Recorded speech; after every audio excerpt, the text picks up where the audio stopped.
小子，此计虽有些毒辣，但的确能降低我大前将士的伤亡。可老夫不明白，你说的那大饼是何意思？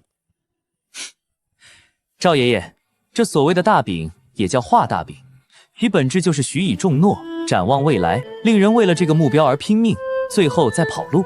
比如许诺楚国百姓杀一名楚国将士，赏3两白银；杀楚国守将，赏黄金1000两，封将军。楚国百姓见了这张大饼，必定拼命，但事成以后，实不实现，全看心情。大饼这东西，只要够大，能让人为之拼命就行，不一定非要实现。更何况此战过后，他们人在大前，纵然真完成了，也不得不低头，稍微给点儿，他们也就忍了。谁掌握话语权，谁就能制定规则。更何况是被当作炮灰的楚国百姓，他们根本没得选。小子脸上这是有脏东西吗？还是小子此计太过毒辣，吓到几位爷爷了？这就沉默了，还有更狠的呢。笑话！老夫自13岁入战场，征战几十载，见过的死人比你这小子吃的饭还多。此计虽毒，但想吓到你吕爷爷，还差了108000里。老夫刚刚只是喉咙有些干了，想喝口热茶。臭小子，简直狂妄！你这毒计也叫毒计？我等征战几十载，什么灭绝人性的毒效没见过？你这算个屁！喝茶。倒是小子狂妄了。这几位老将军还挺爱面子。杨儿，倒也不必这般狠辣。画大饼非人所作，既是许诺，自当要实现，否则传出去，日后如何领兵打仗？祖父说的对，孙儿受教了。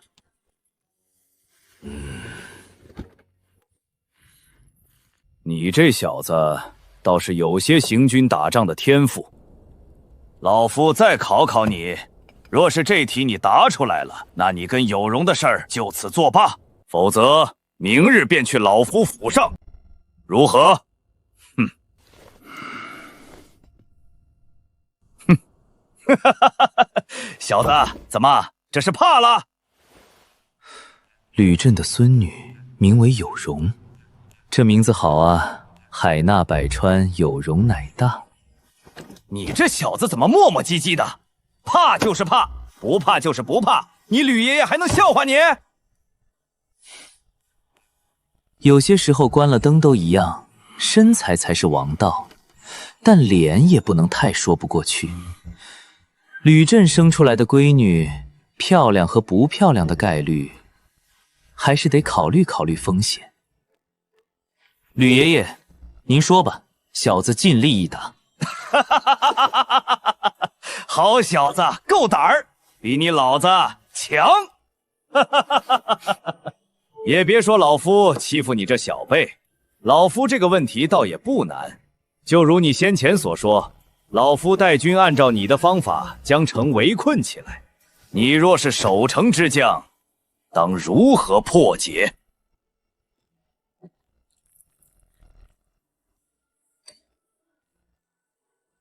守城？吕爷爷，守城此题倒是不难，只是法子有些阴损，您确定要听吗？小子，你且说说，老夫看看你肚子里又憋了什么坏水。吕爷爷，你这话就让小子有些伤心了。小子一向纯良，人畜无害，所说的都是为国效力的好法子，肚子里又哪来半点坏水，都是为国尽力的妙计罢了。其实也没憋什么坏水，自古以来，除了必城死守，几乎别无办法，这是没办法的事情。纵然有一些手段，也终究是小道。改变不了大局。唯一的办法就是坚守不出。哈哈哈，臭小子，你也有无计可施的时候，但这算什么毒辣之计？只是这么多百姓全都聚集在城中，时间一长，城中无粮，老夫看你怎么解决。吕爷爷此话差矣，这也不是没有办法。如果将百姓驱赶进城，满城老幼怎么也得有数万人。你这臭小子，我问你粮草，你说城中老幼人数作甚？小子说了啊，满城老幼数万人。臣先前就说了，此法有点不人道，但这也算是没办法的办法。毕竟守城战最重要的就是粮食，一般围困必会断绝粮道，走投无路之下，要想不丢城，就只能这样干。真是难得，还有你小子觉得太不人道的时候。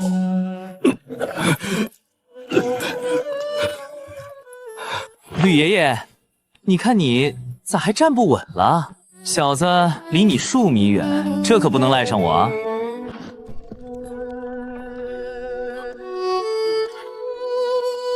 福伯，再给杨二拨500两银子，去赌坊也好，去胭脂阁找花魁也好，先离老夫几人远点儿。孙儿多谢祖父。其实孙儿对兵法还有颇多心得。不必了，下去吧。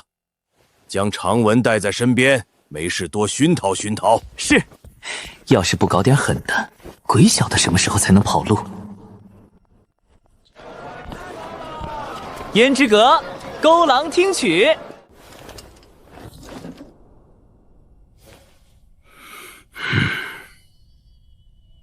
老国公一生光明磊落，行事堂堂正正，只怕晚节不保啊！但老夫不得不说，定国公府有此麒麟子，必定当兴100年。老夫有句话想说，若有冒犯之处，还请老国公勿怪。你我交情，有话但说无妨。此子恐怕要不了多久，在陛下心中就是用了缺德，不用可惜，放了害怕。老夫待会儿就上奏陛下，要严禁高阳前往天下6国，避免出现意外。养着他费不了多少银子，一旦让他到了别国，那我们可就得遭老罪了。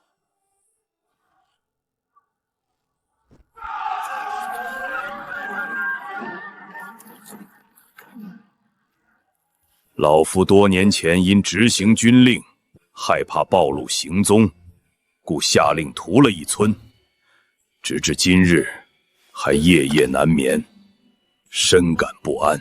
但今日听老国公之孙一言，心中豁然开朗，想来今夜能睡个好觉。我等手握兵权，今日之事，老夫得向陛下上奏。此事若传开，恐对老国公名声不好，可要遮掩遮掩。老夫大半截身子入了土，名利对老夫而言不过是过眼云烟，何足挂齿，一字一句写入奏折便是。杨儿虽毒，但终究是对敌国、对大钱的毒瘤毒辣。如今这大钱毒辣一点，倒也不是坏事。荣亲王今日早朝发难，13位御史跟随，近1/3的官员附和，虽被陛下化解，但由此可见荣亲王的地位。朝政不稳，大钱何以富强？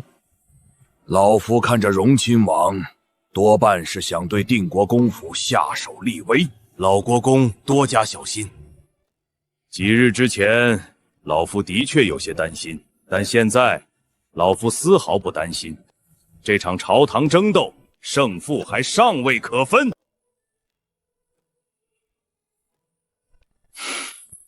也是，定国公府遇到这活阎王，当是荣亲王废了。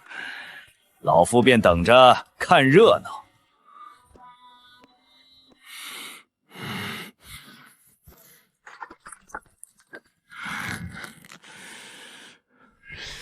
倒是本王小瞧了陛下，今日算吃了大亏，威信荡然无存。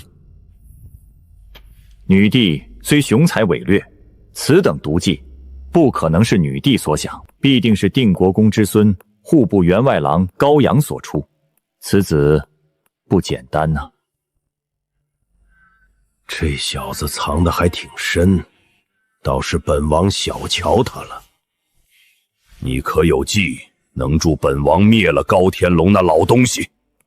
王爷放心，臣自有妙计。不过还需多等几日，这几日王爷需嘱咐世子尽量不要出府，哪怕真要出府，也要多带点人手。定国公之孙高阳非同一般，这时候出府，臣怕那高阳对世子下手。这高阳敢对皇亲国戚下手？定国公府底蕴深厚，尤其定国公还尚在，整个长安皆知陛下的求贤诏乃世子坑了高阳一道，这报复也在所难免，还是谨慎一些。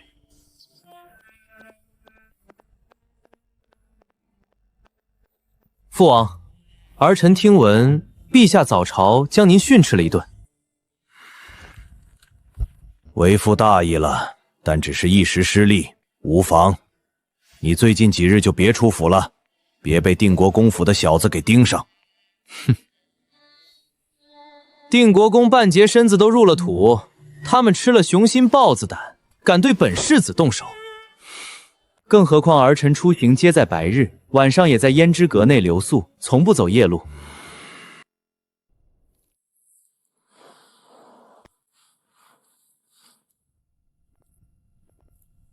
大公子，你怎么在这儿？老国公特地吩咐了，这些日子我们专门负责保护大公子的安全，听候公子调遣。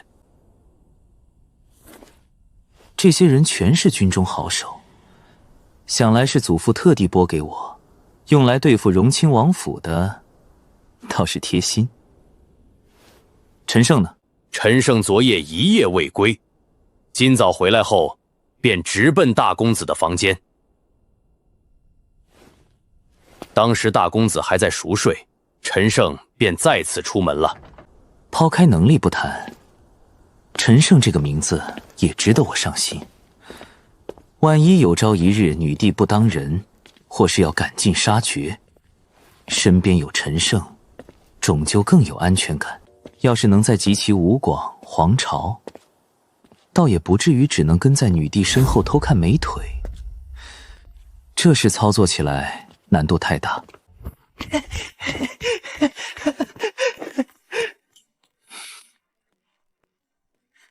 兄长，祖父让我跟着你学习学习，这10天可憋死我了。啊！自打兄长前往临江城，我便被禁足，连房门都不能迈出半步。除了兄长回府时出去迎接，这10天我几乎全在房里躺着。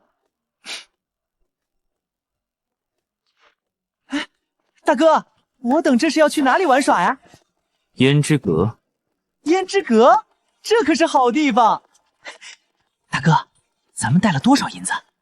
胭脂阁内的消费可不低呀。这货似乎很熟悉，看这老道的样子，多半早就破了身，已经不干净了。多少银子能够唱完？若是过夜，一般的姑娘得几十两银子，好点的得上100两。至于胭脂阁的4大花魁，任何一个估摸着都得几千两银子。这么暴利！胭脂阁还真是销金库，这样看来，会所计划也该提上日程了。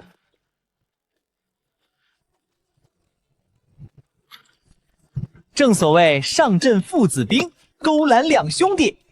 素闻胭脂阁花魁一夜千金，兄长近日又得了一大笔银子，咱们不如奢侈一回。到时你我兄弟2人一前一后，成骑脚之势，定叫那花魁首尾不能相顾。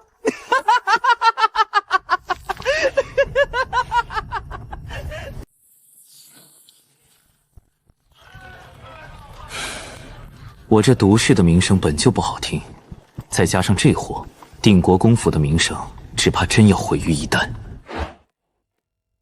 荣亲王自持身份，权倾朝野，越来越不将朕放在眼里。高阳今日算是给朕出了一口恶气。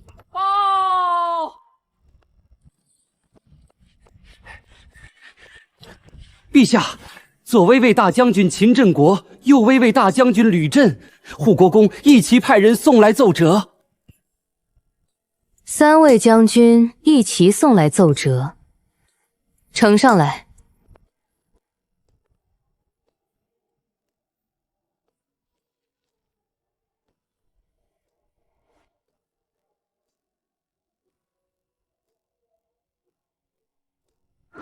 陛下，难道是发生了什么大事？并无大事，只是3位老将军一起举荐高阳从军，并且让朕不管什么时候都养着他，绝对不能让他进入其他6国的领土。这是为何？有些话，朕也不太好说，你自己看吧。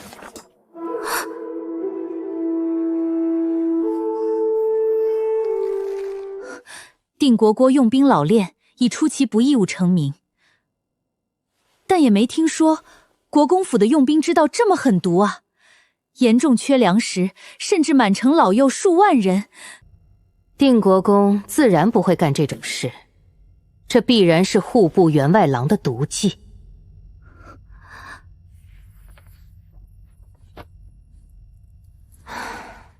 秦老将军这句话说得对，高阳的确是用了缺德，不用可惜，放了害怕。哼，朕得此人辅佐，好坏参半，以后史书上的名声只怕有些难听啊。罢了，毒点就毒点，只要能令大钱强大，令我大钱百姓安居乐业，纵然史书将朕标成一个暴君，朕也认了。这些法子的确狠辣，却都是对敌人狠辣，以楚国百姓消耗敌军剑齿和落木，虽是毫无争议的毒计，却也能减少大钱将士的伤亡。对大钱而言，便是妙计。户部员外郎人呢？可在府上？陛下这是想出宫？皇宫太闷了，朕想出去走走。更何况朕心中还有一些疑惑，他或许能给朕答案。老奴即刻去打听。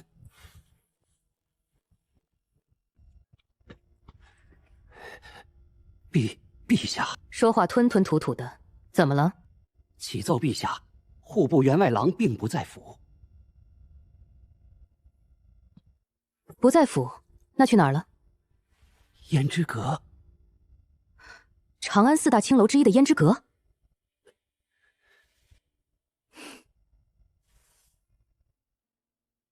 朕这辈子倒是没去过勾栏，也罢，今日有些兴致，便一起去看看。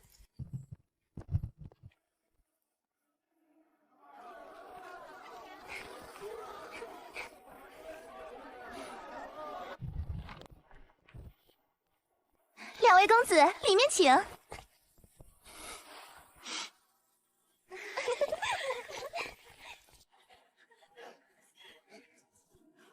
古代的勾栏，不亲自来感受感受，倒也说不过去。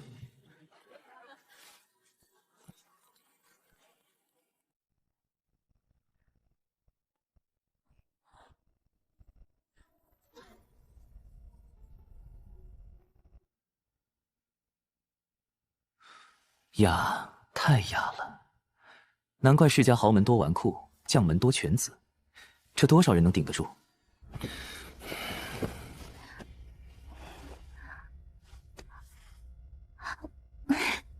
公子，咱先吃点东西吧。瞧你年纪不大，哪里人士，又因何沦落风尘？回公子，奴婢叫青儿，原本是青州人士，至于沦落风尘，自是无奈之举。奴婢的父亲生性爱赌，将家中输得一无所有，便将奴婢卖给了青楼。奴婢几经流转，才来到长安，谋一条生路。爱赌的爸，生病的妈，读书的弟弟，还有破碎的他，真是可怜。那倒也没见你停手。大哥，此言差矣。定国公府的银子也不容易，乃是祖父用命博来的，都是血汗钱，这岂能停手？否则如何对得起祖父？说的也是，若是没有长安这帮纸醉金迷的家伙们，他们又该怎么活？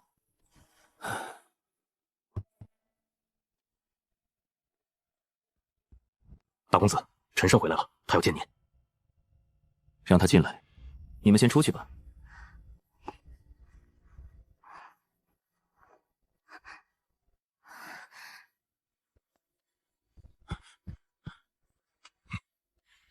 这么快就摸清武城的动向了？大公子，这个武城十分谨慎，属下昨日打听了一天，发现此人唯一的弱点就是很喜热闹。他最喜欢来这胭脂阁，近7日几乎每晚都在此过夜。武城今日上午曾出门一次，但身边护卫多了1倍，只怕他已经有所防备，难以下手。倒是没想到武城也不傻，本来是想以纨绔的身份解决，先从武城下手，一步一步来，但他不给机会，那就有些逼本公子直接对荣亲王下手了。咱们要对荣亲王府下手？你怕了？大哥这话说的，干翻了荣亲王府，我定国公府就能声威大振，这有何好怕的？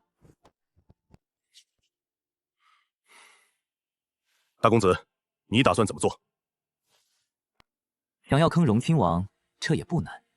荣亲王身份尊贵，手握大权，最怕的便是谣言。我们可以制造谣言，比如狐狸口吐人言，小孩传唱天命在王。自古以来，谣言猛如虎，一传十，十传百。这谣言一旦传起来，荣亲王必定阵脚大乱。大公子，这样做风险会不会太大？所言有理，现在皇权太弱，这样做的风险太大。荣亲王门生故事遍布大前，若是逼得他逃出长安，一场战乱不可避免。没事，我还有个更好的法子，栽赃嫁祸，转移矛盾，足以一步步把荣亲王推向灭门。但皇权太弱，大前也太弱，经不起这样的折腾。武曌一定已经感受到荣亲王对皇权的威胁，只要激化矛盾，放大荣亲王的野心，加强女帝的危机感，武城会是最好的人选。可惜本公子身上没什么药，不然倒也能操作操作。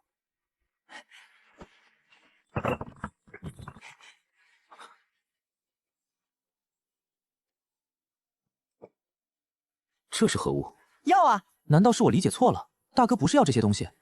此物名为幻情散，乃1等1的风月秘药，加入酒中只有少许杂质，若不仔细看，根本看不出来，药效却十分猛烈。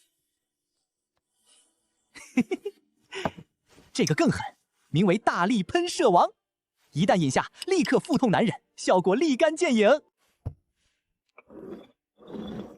这是蒙汗药，以曼陀罗碾碎晒干制成，杀人越货的必备之选，效果也非常不错。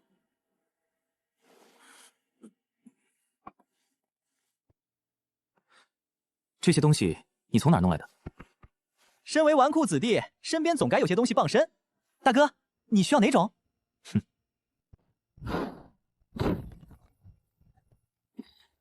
小孩子才做选择，我都要了。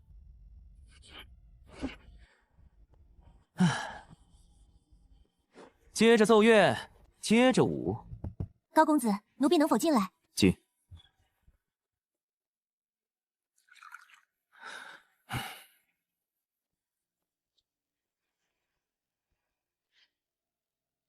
小女子刘玉儿，乃是胭脂阁的画室人。久闻高公子大名，甚是敬仰。今日高公子在胭脂阁内的一切消费，除了4大花魁，我刘玉儿做主，全免了。只希望能与高公子交个朋友。什么？全免了？无功不受禄，刘掌柜这般豪爽，只怕有事相求吧。高大人果然聪慧，的确有一件小事相求。近些年，长安名楼一座接一座，胭脂阁虽是老牌，却全靠花魁撑着，老顾客已经流失不少，不知这生意该如何挽回。高大人莫要误会，民女别无他意。大人若不想说，小女子方才的承诺也依旧有效。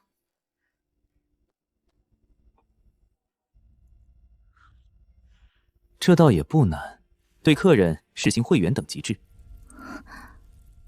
根据消费和预存银两的多少记录在册，等级越高，权限与福利便越好。能来胭脂阁的客人非富即贵，他们要的不只是酒色，也是身份的象征。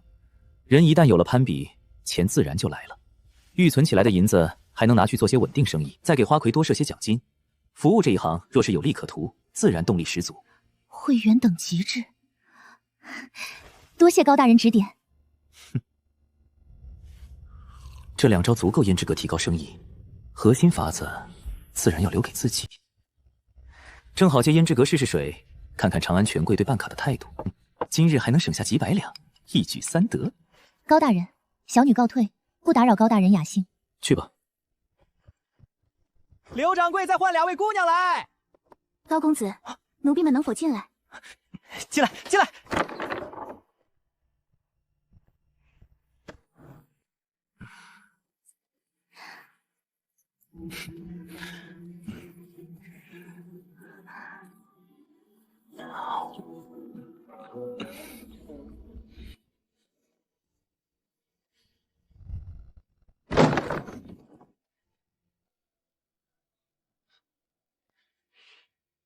员外郎倒是好兴致，这等好地方竟不叫我们一起玩耍，是不是太不像话？来了2位好友呀！掌柜，再来2位姑娘。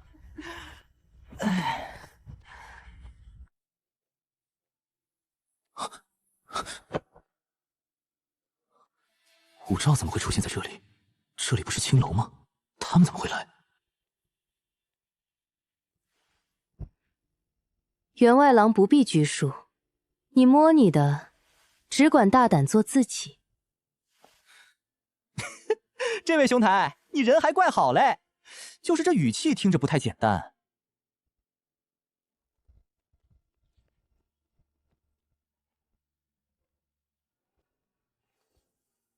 站住！兄长，你身边都2个了，须知贪多嚼不淡，纵然你受得了，腰子也受不了。不要这般小气。白日客人不多，若是公子需要，胭脂阁内还有不少姐妹。柳花魁听闻公子惩治奸商，对公子也颇为敬仰，想来她也愿意陪公子喝上一杯。柳花魁，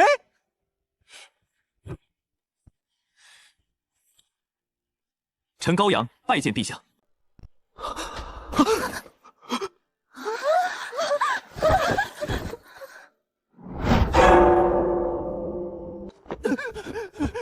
户部侍郎高峰第2子高长文见过陛下。朕微服出访，员外郎是非要把朕来青楼的消息传遍整个长安吗？纵然朕是女子，只怕隔日御史也要上奏弹劾。臣懂了，还请陛下放心。朕只说了2句话，你就懂了？那你说来听听。臣即刻派人灭口，连带着臣这个弟弟一个不留。如此便不会泄露陛下的行踪。兄长，陛下饶命！饶命！朕还没有那么残暴，都起来吧。高阳，朕自登基以来便下过圣旨，凡大前7品以上官员，皆要以身作则，不得在青楼喜乐。看来朕说的话并不好使啊。大前还有这规矩？陛下冤枉啊！臣来此乃是为了完善大前法制，这是谋士以身入局，是为了律法威严。哼，高阳，以你6品官员的身份逛一逛青楼，倒也不是什么大问题，充其量罚银100两。但欺君可是大罪，你且说说，你来胭脂阁如何帮大钱完善律法，又如何谋事以身入局？若不给朕一个合理的解释，纵然朕想饶你，大钱律法也不会饶你。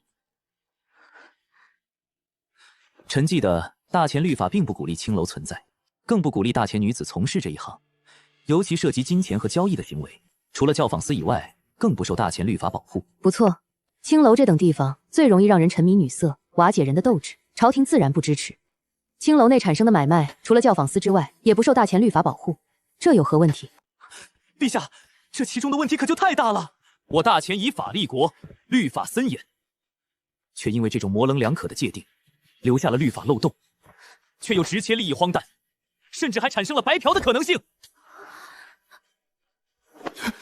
臣对此深感痛心。白嫖？白嫖是何意思？臣给陛下做个假设，陛下便能明白。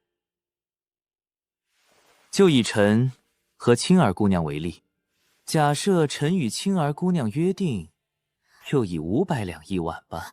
高大人，50两就足够了，500两实在太高。本官说你值500两，你便值500两。别说500两，哪怕5000两一晚也没问题。反正本官没打算给钱，事后臣若拿出给死人烧的纸钱结账，敢问陛下，臣犯法吗？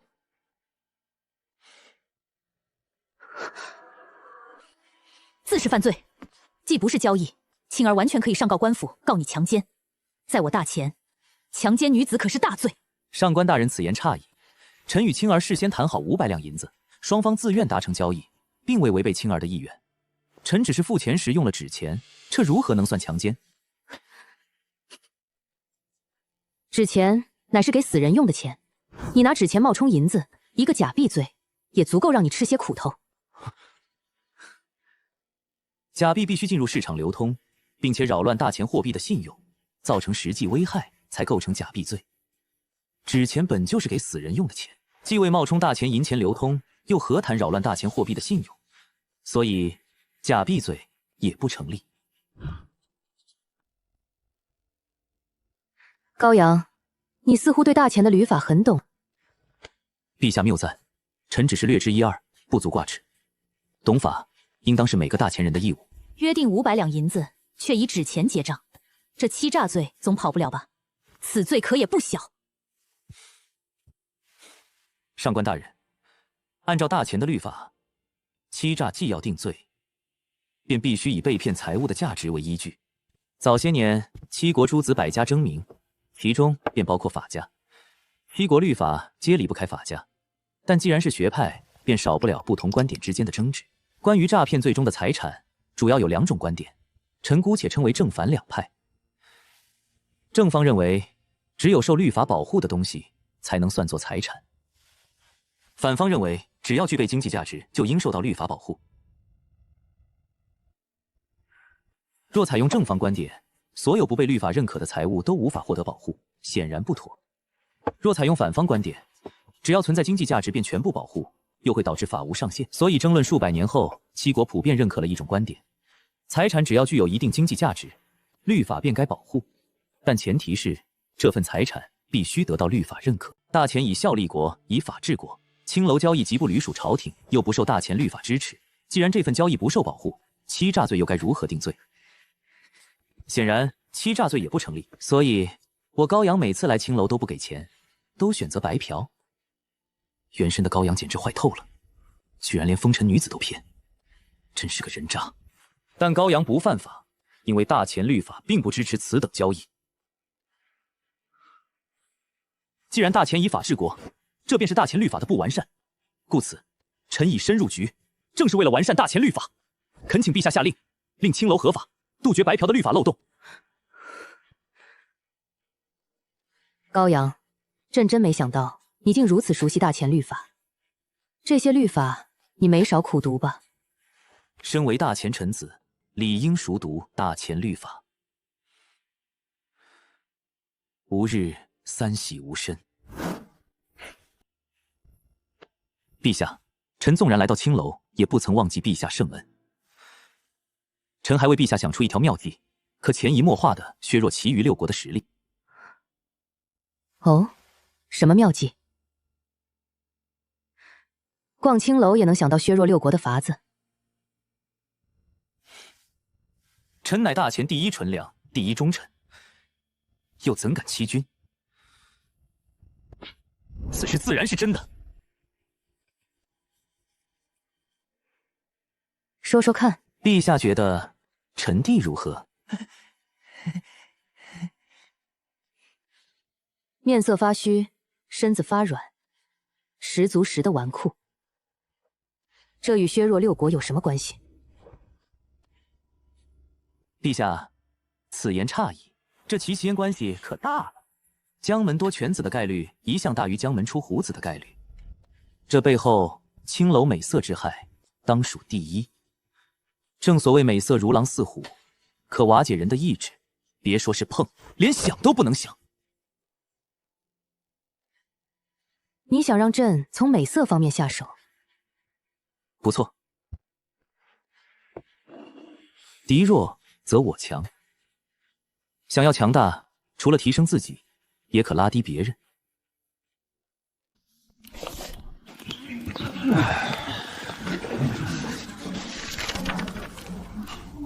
大考前一晚扰乱对手，他们整夜不眠，我的名次自然就能往上提。陛下可培养一批有才之人，让他们远赴6国，大开青楼。一来可让6国之人沉溺美人香，瓦解意志；二来可赚取银两，填补大钱国库。不过这一招见效太慢，臣还有更好的手段。陛下宫中可有一些珍藏的教导图？高大人，当着陛下的面注意言辞，小心治你一个大不敬之罪。无妨，宫中自然有。你继续说。陛下可请天下最好的画工，将教导图整理成册，在暗中送入6国。不过绘图技术受限，只怕效果一般。臣更推荐文字，文字若运用得当，也是一大利器。人的想象力是无穷的，陛下可从话本小说入手，狗血爱情与武侠先放在一边，以颜色为主，再将这一批话本暗中送入6国，毒害他们的年轻一代。欲火被勾起后，他们年纪轻轻便会流连青楼，纵欲之下，身体必然消瘦，寿命也会缩短。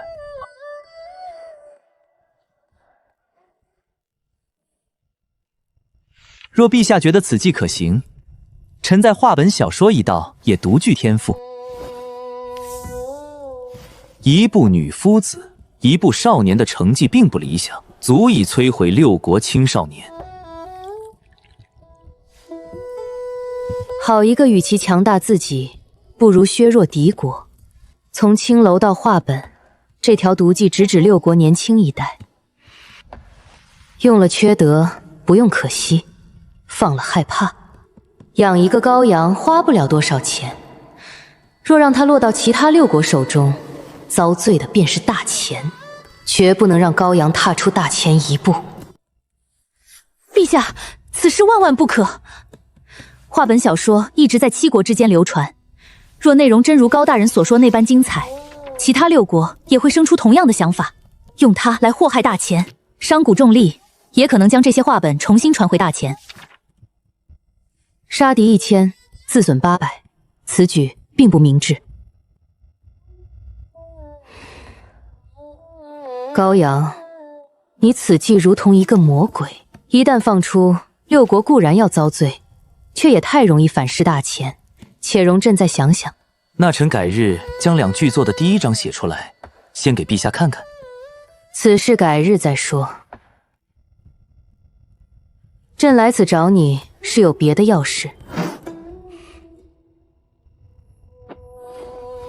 为陛下排忧解难，自是臣子的本分。但陛下这眼神，让臣有点害怕。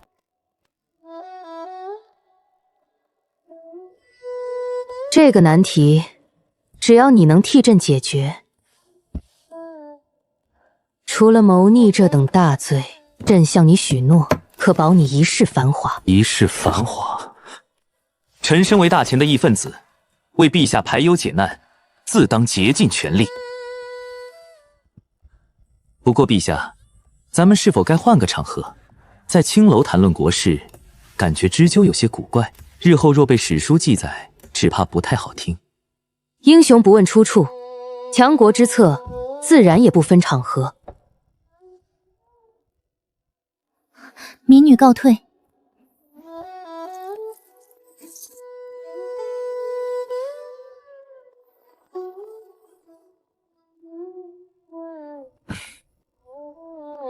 你既为高侍郎之子，便留下旁听吧。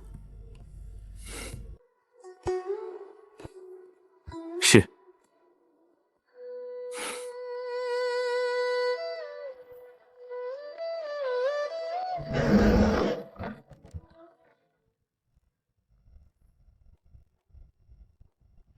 高阳，你可知我大前藩王有多强大？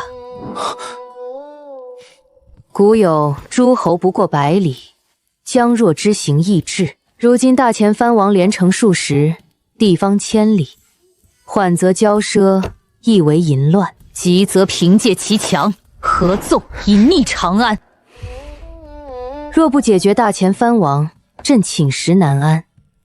你心黑记狠，可有妙计？女帝要对大前藩王下手，这消息若传出去，整个大前都得震动。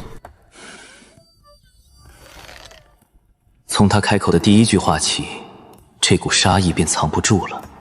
这不是一时起意，他早就想对藩王下手。皇权需要藩王拱卫天下，又忌惮藩王势大，反过来威胁皇权。帝王不可能事事亲为，天下各地总要有人镇守。若不用藩王，就得让外人执掌一方，危险可能更甚。藩王权势过大，便要打压。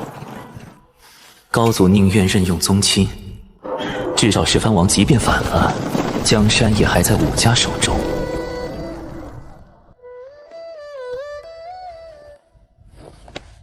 陛下，您这多少有些冤枉臣了。臣哪里心黑记恨？这话若传出去，史书该如何写臣？天下万民又该如何看臣？这是对臣的误解，非常严重的误解。臣必须为自己证明。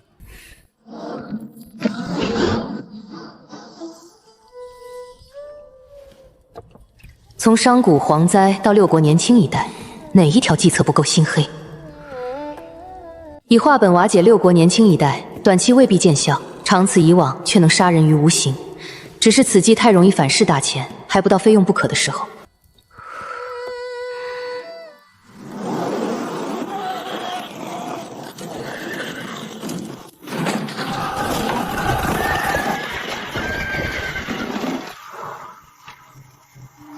朕要马踏六国，荡平乱世；朕要天下一统，开创真正的盛世；朕要让世人知道，女子也能为皇称帝，也能成就千古霸业。无论忠臣、奸士、计谋是否毒辣，只要能助朕成就霸业，朕便敢用。而这第一步，便是削藩。朕用词不当，但意思差不多。对付这些藩王，你可有妙计？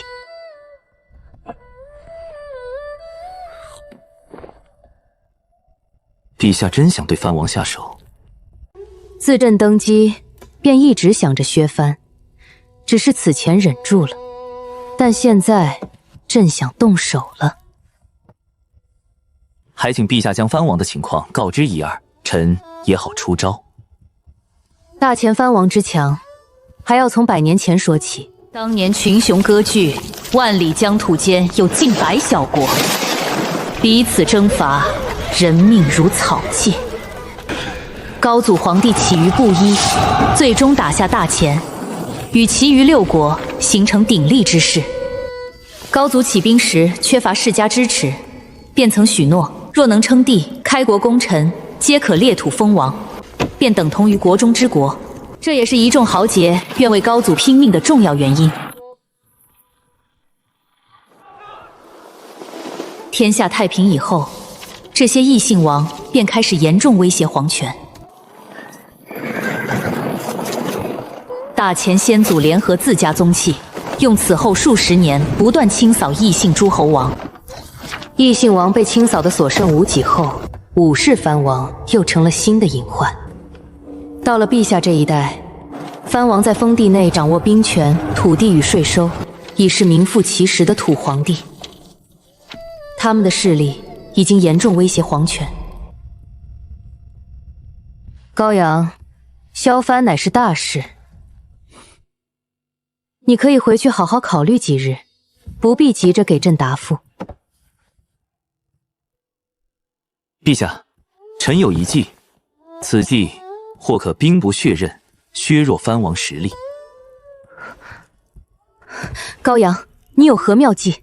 陛下，臣始终认为，天下熙熙，皆为利来；天下攘攘，皆为利往。不论治国还是经商，能利用人性弱点者，便能成就一番大业。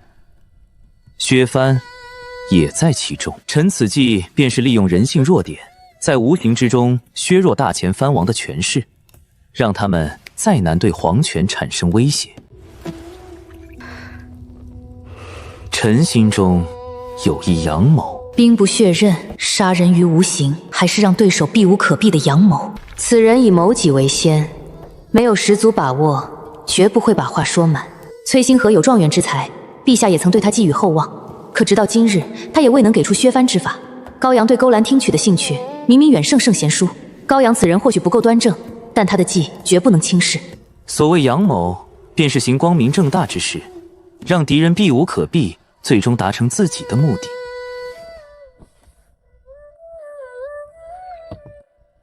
天下藩王之所以强大，根本便在于三样东西：有钱、有权、有兵。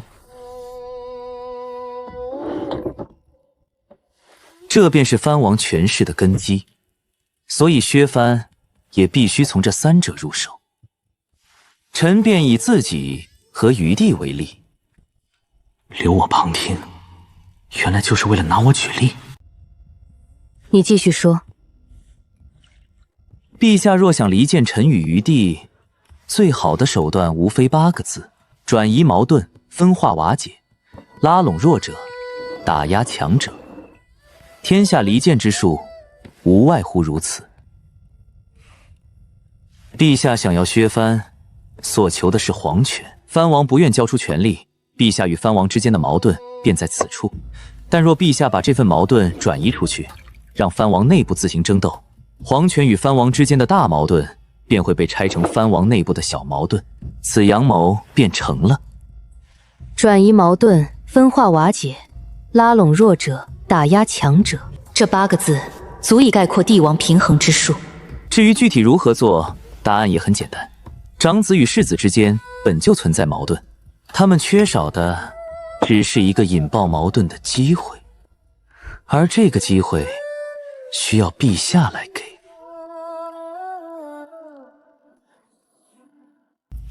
陛下，但臣必须先提醒您一件事：藩王一旦被大幅削弱，取代他们的会是什么？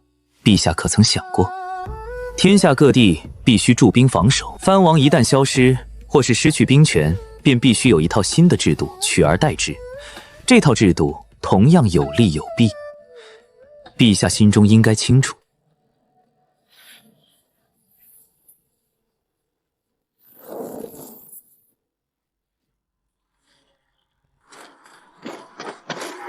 镇守边疆之人，必须拥有一部分临机决断的权利。藩王林立确实会威胁皇权，却也能镇守地方，拱卫长安。陛下若决定对藩王动手，便必须先想清楚，由谁来接替藩王镇守各地，放出去的权力又该如何约束？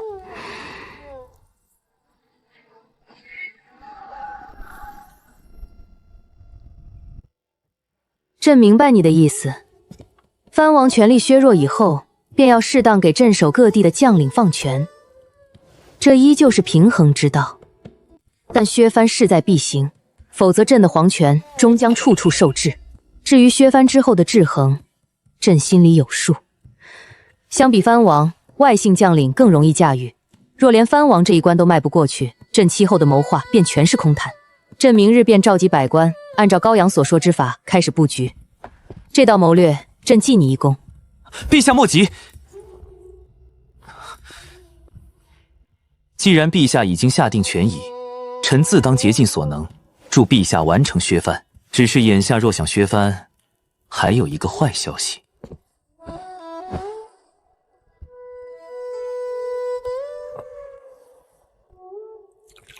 好消息是，此法可以兵不血刃，分化矛盾，制衡诸王。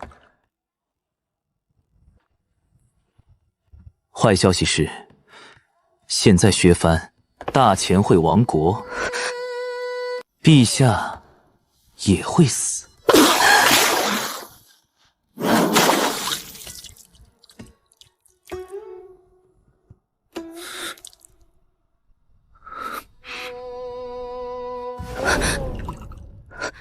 这是为何？如此阳谋，怎会令大钱走向灭亡，令朕有性命之危？高阳，你是不是夸大了后果？陛下，此等大事，臣纵然有10000个胆子，也不敢拿来玩笑，这绝非危言耸听。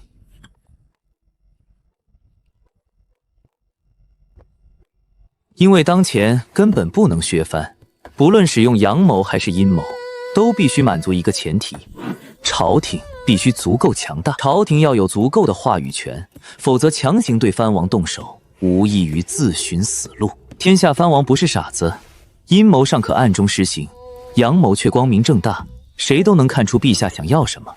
一旦朝廷示弱，陛下仍敢用阳谋削藩，天下藩王便敢以祖宗之法不可变为名，指责陛下失德，不配为天子。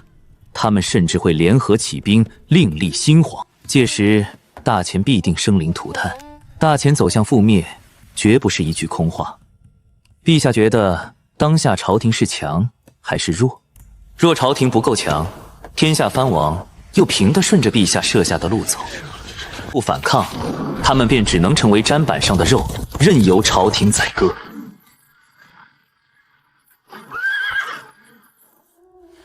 陛下若想掏藩王的心窝子，就要先装作对他们掏心窝子，太过着急，只会适得其反。眼下朝政不稳，该忍便要忍。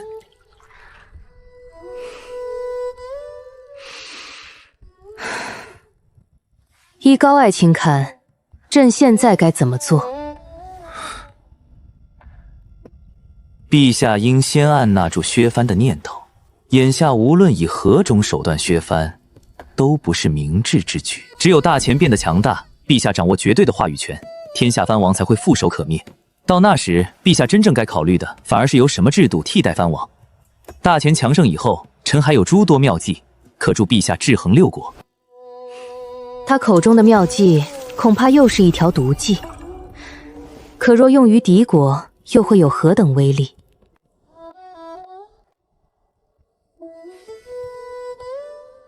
高阳，你觉得朝政不稳的原因在何处？荣亲王，陛下若想开创王图霸业，削弱大钱藩王，制衡其余6国，成就千古女帝之名，第一件事便要宰了荣亲王。荣亲王乃大钱3朝元老，位高权重，他更被誉为大钱第一勇士，一生诛杀无数反贼，他赫赫战功。你竟让朕杀荣亲王，其心可诛！今日臣在府中偶然听闻早朝之事，陛下采用非常手段赈灾，荣亲王与13名御史公开反对，他们甚至扬言要一头撞死在金轮殿上。丞相等一众朝臣也随之坚决反对。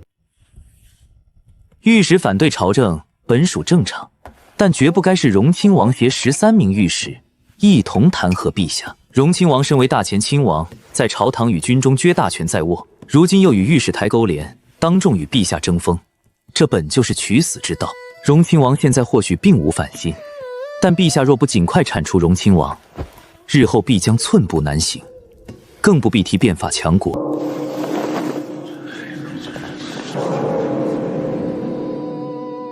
朕何尝不知，但荣亲王权倾朝野，不仅自身武艺高强，身边更有众多护卫，想要杀他，谈何容易？此事绝非一蹴而成，必须小心谨慎，一旦失败，后果不堪设想。且容朕再想想。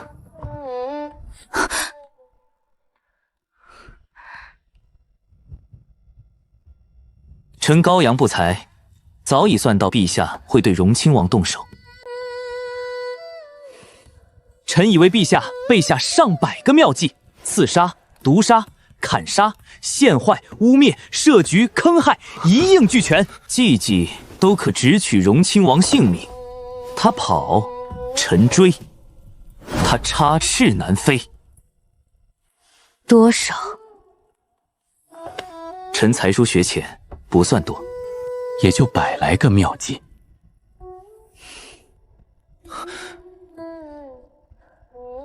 说来听听。陛下稍等，容臣找找。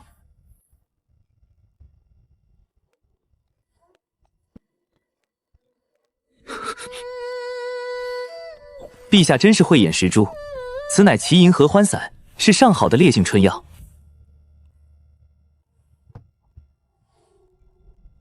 这个呢？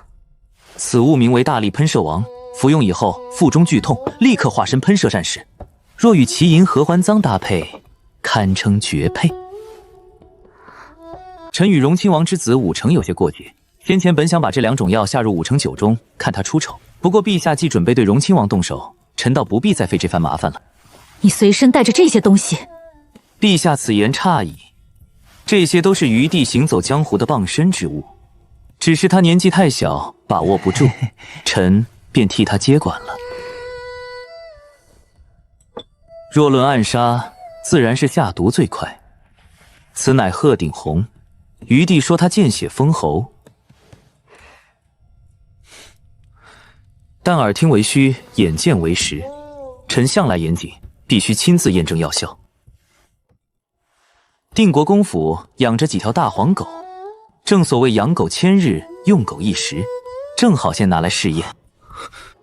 不过狗与人的体型必就不同，为减小误差，严防意外，陛下若能给臣几个死囚，那便更好。最好是一些穷凶极恶、犯过天理难容之罪的死囚，否则臣容易下不去手，良心有愧。你还能良心有愧？真令朕意外。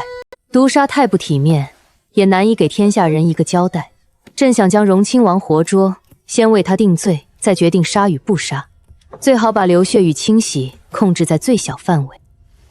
这该如何做？臣明白，这般处置传出去也更好听。这也不难，陛下可设一场鸿门宴，明面上陛下宴请荣亲王入宫，与他共商治国之策。暗地里，宫殿内外埋伏上百刀斧手，只等陛下摔杯为号，刀斧手便一同冲入，将荣亲王生擒，亦可当场将他砍成肉酱。为防万一，还需再加几重保险。荣亲王号称大前第一猛将，倘若他真有100人斩的实力，只靠刀斧手未必稳妥。臣今日回府，便试验蒙汗药奇银合欢散与大力喷射王的药效。设验之时，最好先诱骗荣亲王饮下。依大前祖制，荣亲王入宫不得携带护卫，更不得持械觐见陛下。药物、道斧手与祖制3重压制，必能确保万无一失。只要生擒荣亲王，事后定罪便是文官之长抢，罗织几10条大罪，轻而易举。朕手握兵权，捉拿荣亲王并非最难，真正棘手的是如何清除荣亲王手下党羽，又如何给他定罪。若荣亲王一生并无大罪，罪不至死，又该如何？这些药瓶暂且还你，先收起来。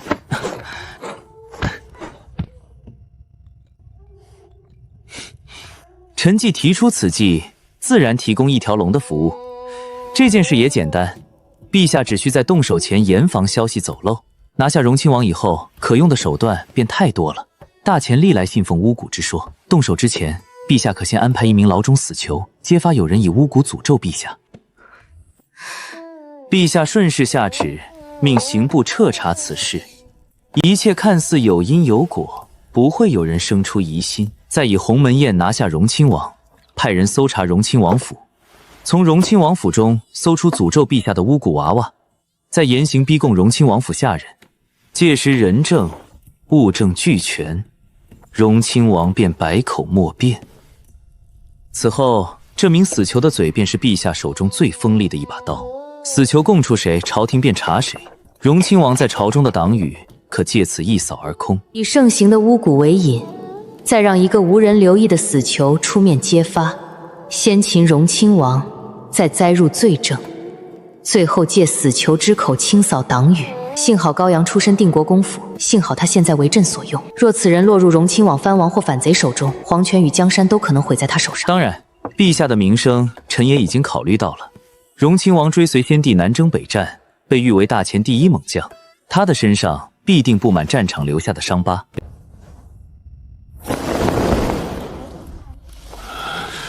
若在朝堂审讯时，荣亲王主动展示满身伤痕，以此反击陛下，天下人便可能认为陛下绝情寡义，狡兔死，走狗烹。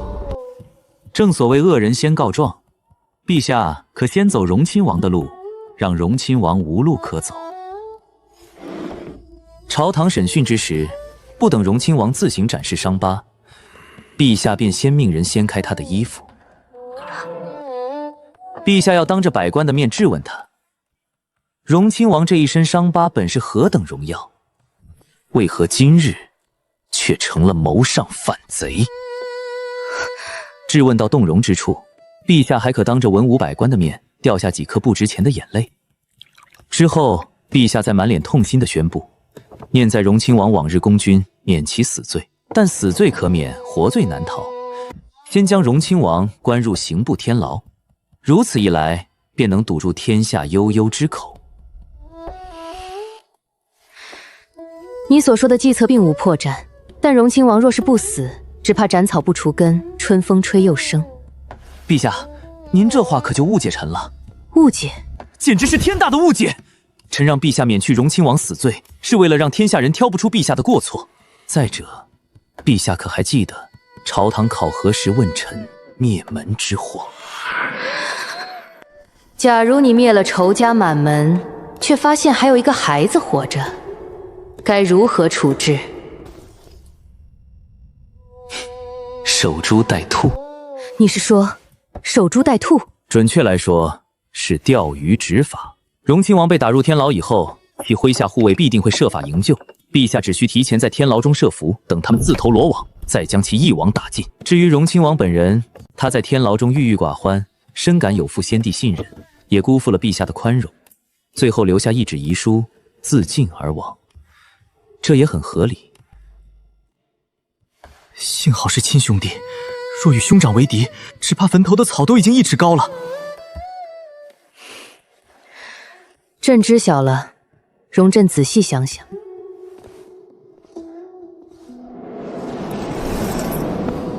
此事事关重大，不得走漏半点风声，否则杀无赦。请陛下放心，草民只是不太聪明，但草民并不傻。此事关乎朝局，草民绝不会向外多说一个字。这一点还请陛下放心。纨绔大多贪图享乐，不堪大用，却不代表真傻。今日这番话已经在他心里埋下一颗种子，不除荣亲王，削藩就是笑话，更谈不上一统天下。她虽是女子，雄心却不输世间任何男子，谁挡住她的帝王之路，谁便得死。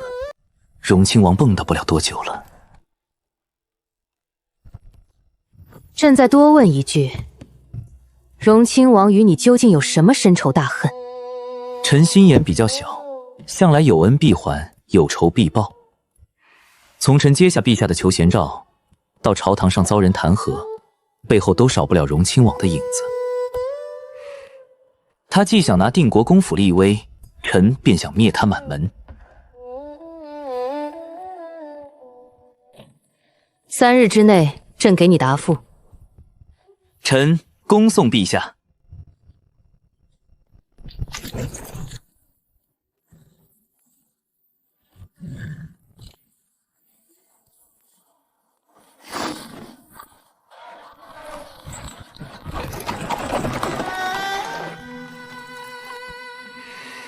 陛下，替朕找一个有家室的死囚，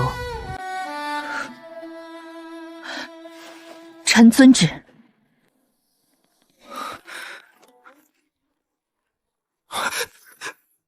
兄长，我错了，你愚蠢的弟弟真的错了。二公子连高侍郎都敢捉弄，定国公府里也只怕老国公一人。这才不到1个下午，他竟然向大公子跪了。余弟这是做什么？你我都是一家人。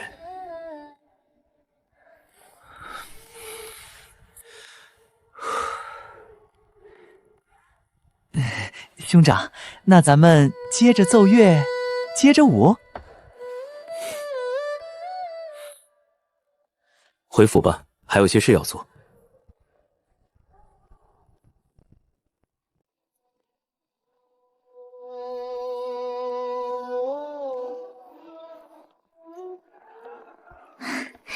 高大人，这便要走，不再多玩一会儿？改日吧，本官还有些事情需要处理。高大人既有要事，奴婢自然不敢强留，但此物还请大人收下。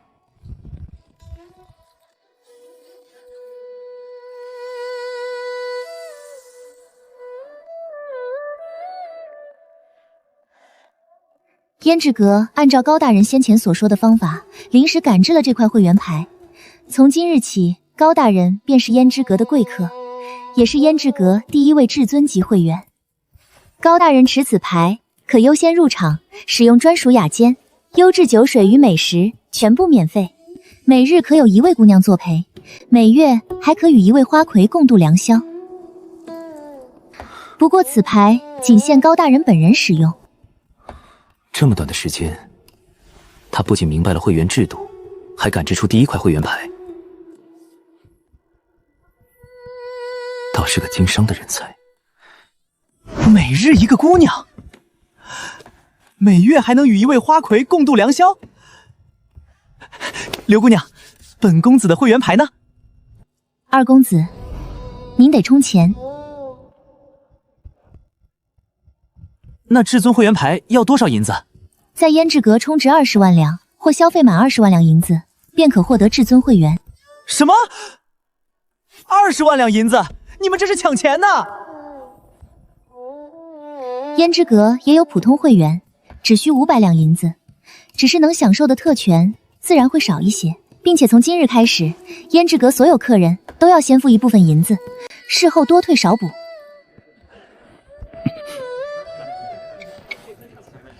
既然如此，本官便不客气了，替本官转告阁主，这份情本官心领了。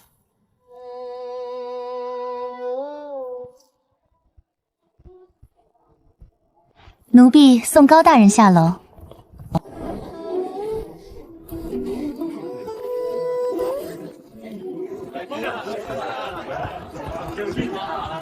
先勾起欲望，再刺激客人消费，这手段倒也不错。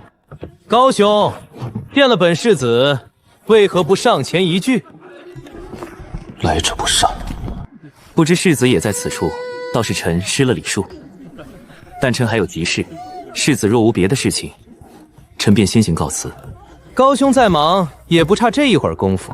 高兄瞒得本世子好苦啊！高兄先平临江城良价，又献出灭黄之法。本世子还听说，陛下今日早朝下旨，在赈灾米粮中插入沙土，以遏制贪官侵吞。这也是高兄的妙计，本世子实在佩服。高公子抬高临江城粮价，吸引外地粮商入城，竟真平了粮荒。赈灾粮中掺沙，看似不近人情，实则能遏制贪官，是救民之策。高公子竟有如此才能，先前实在深藏不露。仇人在众目睽睽之下刻意捧你，多半是准备挖坑。高员外郎深藏不露，有惊世之才。今日既然来了胭脂阁，我等岂能轻易放过？不如请高员外郎即兴作诗一首，诸位意下如何？请高公子赋诗，正好让我等开眼。气氛已经到了这里，高兄不如吟诗一首，让我等见识见识。远看石头大，近看大石头，果然石头大，石头果然大。他大概是从那首石头诗里得了信心。我今日若直接离开，长安文人少不了借此嘲讽。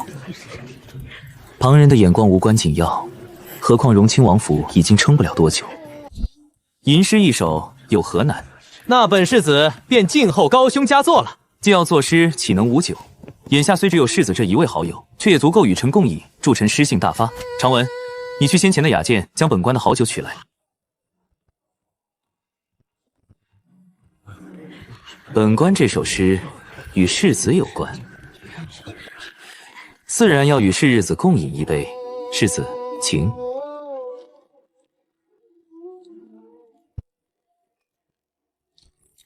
高兄真乃奇人，连作诗的方式也与长安才子不同。不过这酒还是罢了吧。莫非世子看不起高某，不愿与高某共饮？既然如此，倒是高某自作多情了。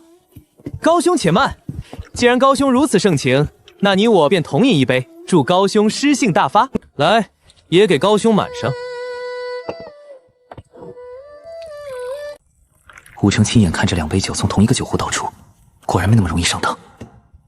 世子，请。且慢，为了你我之间的情谊，这2杯酒还应当换一换。兄长真没让酒里下药，还是兄长准备以身入局，与武成极限1换1？高兄果然海量，本世子自当同饮，祝高兄诗兴大发。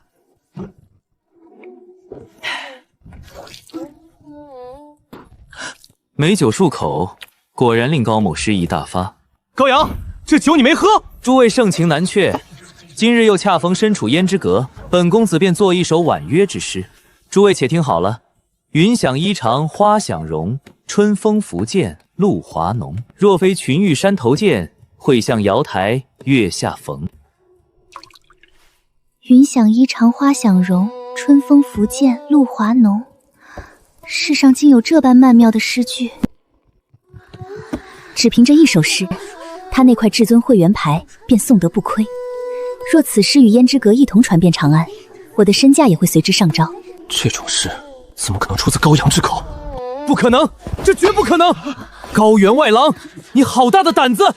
你竟敢剽窃他人诗句，此乃知法犯法，必为天下文人所不比。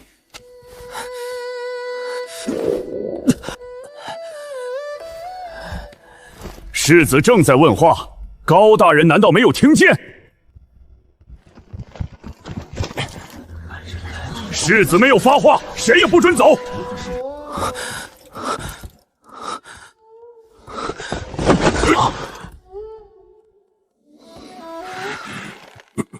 世子，你干什么？我看到了什么？世子的口味竟如此之重，我的眼睛！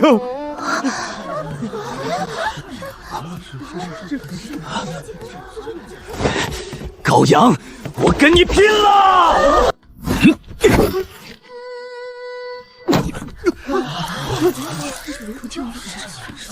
敢对世子出手，当死！结阵，敢对大公子出手者，杀无赦！定国公府可不止一位公子，二公子的命难道就不算命？走！世子，我说走，先送我回府，日后再说。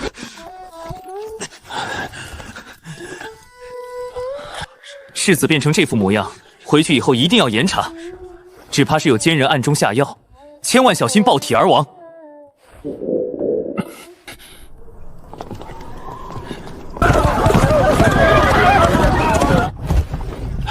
世子再忍耐片刻，等回到王府，自有女子替世子解毒。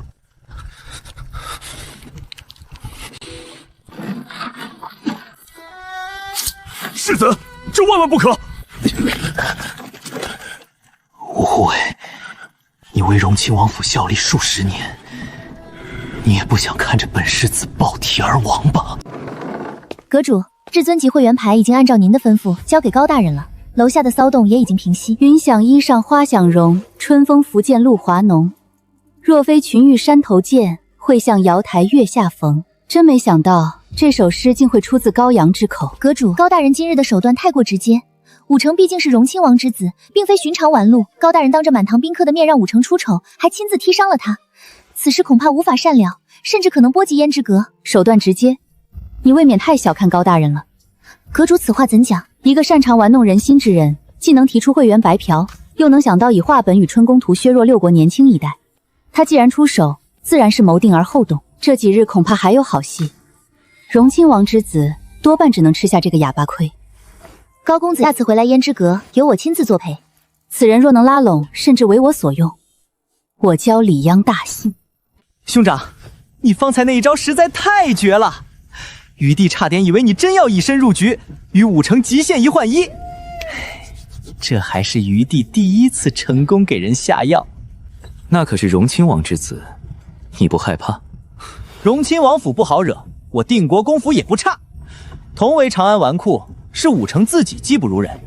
这种事情若传出去，他只会被人耻笑。再说，兄长今日出手看似直接，连余弟都觉得不妥，这便证明兄长必定还藏着后手。那余弟还有什么好担心的？分析的倒是头头是道，可惜你想错了，此事哪有什么后手？再说，要是你下的，与我有何关系？荣亲王若是发难，天塌下来，自有令弟先顶着。兄长，你可不能这样啊！此事若让父亲知道，我就算不被活活打死，至少也得落个残废。行了，只是逗逗你，瞧瞧你这点胆子。放心，这件事牵扯不到你。赵大，找一家布坊，今日在胭脂阁一文未花，正好买些上好绸缎带回府。是。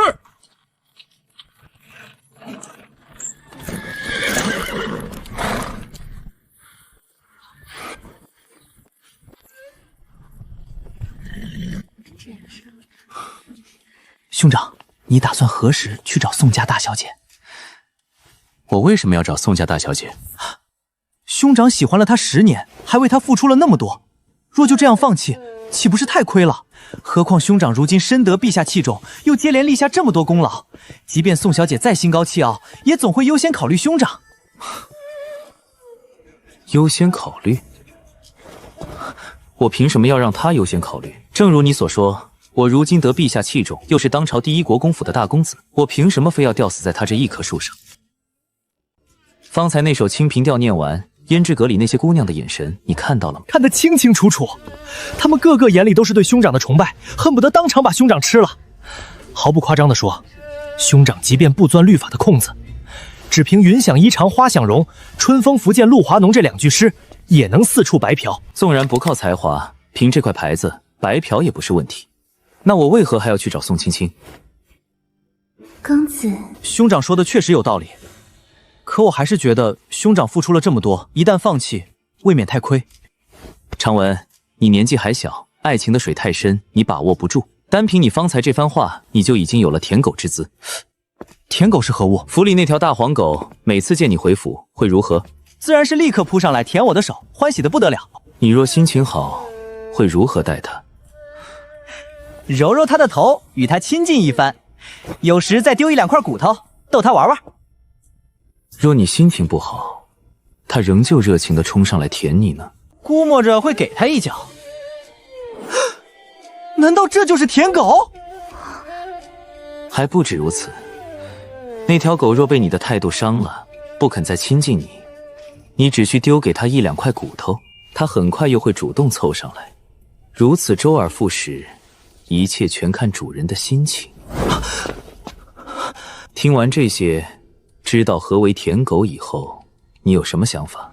兄长，我忽然觉得当舔狗似乎也挺有意思。兄长，我又想到一个问题，若舔1人为狗，那我同时舔10人、100人，我还算舔狗吗？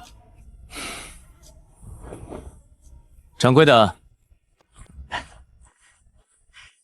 这位公子，在下是锦缎楼掌柜，姓齐，不知公子想要什么样的布匹？我听闻赵国盛产一种名为赵缟的布料，掌柜可否取来让我看看？公子算是来对地方了。如今整个长安，估摸着只有锦缎楼还有赵缟存货。赵缟又细又白，摸过便知是上等好布，也只有赵国的纺织技艺才能织出如此细腻的布料。只是现有的赵缟都在库房，还请公子稍后片刻。有劳掌柜。兄长，这里有这么多布匹，你为何偏偏看中赵缟？赵缟虽质地细腻，穿着舒服，但要从赵国一路运到长安，价格极高，论性价比实在不怎么样。今日你倒让为兄刮目相看，你竟然还懂性价比？兄长，这叫什么话？余弟只是不太聪明，又不是真蠢。赵国虽与大钱接壤，但两度相隔数千里。商贾将诏告运到长安，沿途所需的人力车马，还有防备土匪的护卫，全是银子，成本高了，售价自然也高。这话说得不错，路途遥远，运送艰难，的确是赵小贵重的主要原因。难道兄长觉得诏稿有利可图，准备横插一手？算是吧，不过具体如何，还要等看过诏告才能确定。为何兄长只是笑了一下，我却觉得会死很多人？错觉，一定是错觉。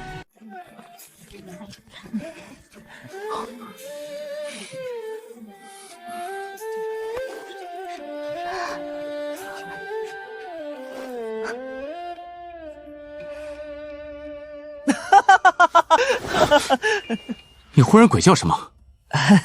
我只是觉得气氛有些尴尬，一时没忍住。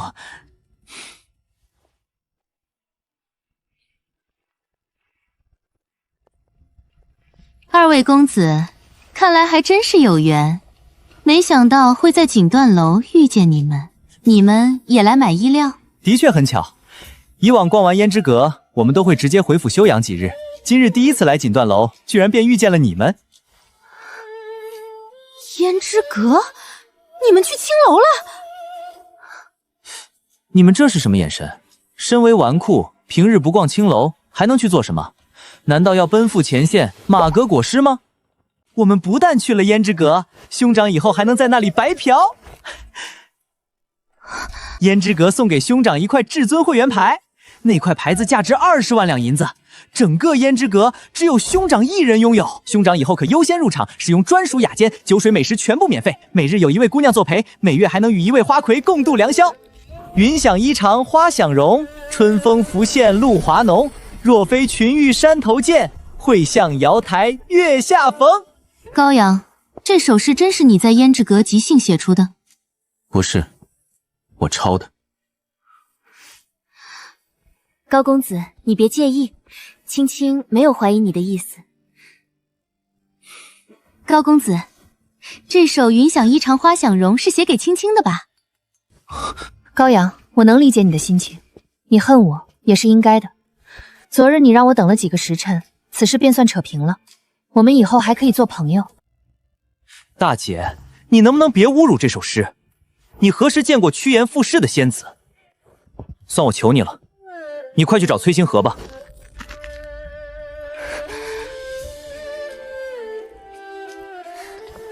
高阳，什么叫侮辱？什么叫趋炎附势？什么要叫让我去找崔星河？你今日必须把话说清楚。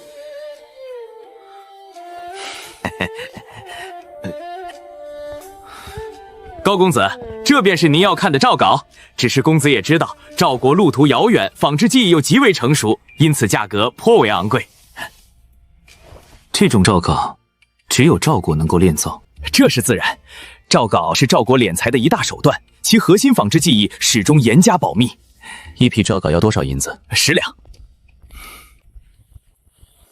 赵大，付钱。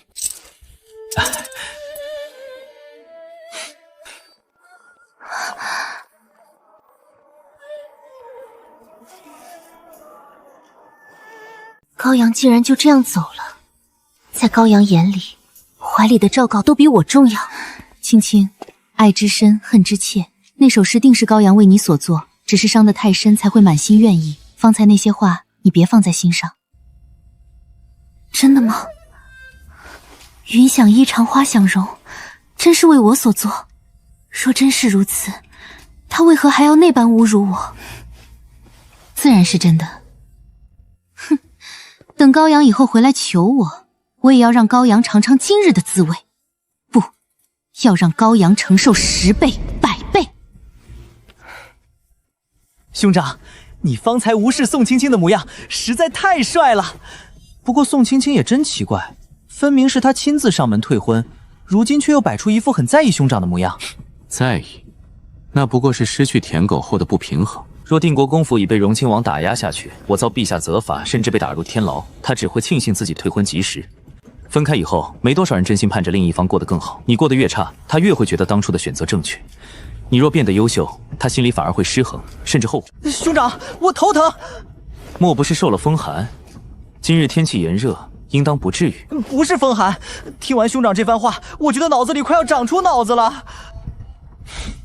罢了，女人只会影响我拔刀的速度，唯有青楼才是永恒。兄长，要不你先回府，余弟好不容易出来一次，还有一件要事要办。何事？读书，读浩然正气之书。读书？你莫不是想半路下车，打着求学的幌子再去青楼白嫖？兄长这是什么话？看来兄长一直对余弟有所误解。余弟读的是春秋，怎会去那等藏污纳垢、污秽不净之地？今日听完兄长教诲，余弟从未如此渴望知识。行了，去吧，但不许碰酒，也管好你的嘴。赵大，安排几名护卫暗中跟着。这小子多半正朝青楼飞奔。大公子，白嫖在大前不是不犯法吗？二公子既能钻律法的空子，难道不能全身而退？白嫖在大前的确不犯法，可我从没说过白嫖不会挨揍。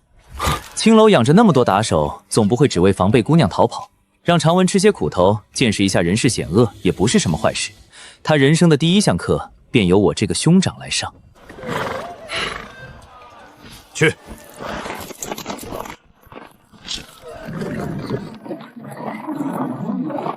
云想衣长花想容，春风拂槛露华浓。若非群玉山头见，会向瑶台月下逢。这首诗真是高阳所作，此事千真万确，胭脂阁内的客人都亲眼所见。如今这首诗正在长安迅速传开。不过高阳今日还当众算计了荣亲王之子武成。高阳不仅踢了武世子的下身，应该还伙同高长文给武世子下了药。依照这两兄弟的秉性，臣推测他们多半将合欢散与喷射王混在了一起。最关键的是，这药并非暗中投下。高阳当众诱骗武成饮下药酒，高阳却把含在口中的酒吐了出来。荣亲王只怕不会善罢甘休。论坏，整个大前无人能出高阳之右。高阳向来谋定而后动，高阳既然敢出手，纵然没有10成把握，也至少有9成。此事朕不会替高阳收拾残局。传旨，明日早朝，让高阳随高侍郎一同入宫。臣遵旨。朕听闻高阳一直心意宋家大小姐，只是10日前宋家大小姐亲自退了婚。启禀陛下，确有此事。据传高大人心意宋家大小姐多年，对她向来召之即来，挥之即去。这首诗应该也是高大人为宋家大小姐所作，诗中正是赞美宋家大小姐貌若仙子，对宋家大小姐便召之即来，挥之即去。到了朕面前，心眼却比谁都多。这诗不好，烧了。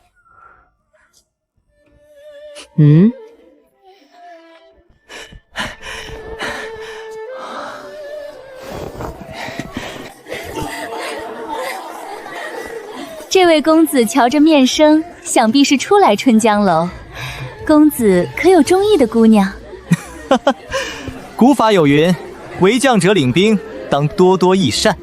本公子逛勾栏也是同样的道理。先来5个。公子，不，来10个。本公子不缺钱。姑娘们，还不快来伺候这位豪客？公子如此豪气，今日奴家保准让公子扶墙而出。呜呼，起飞！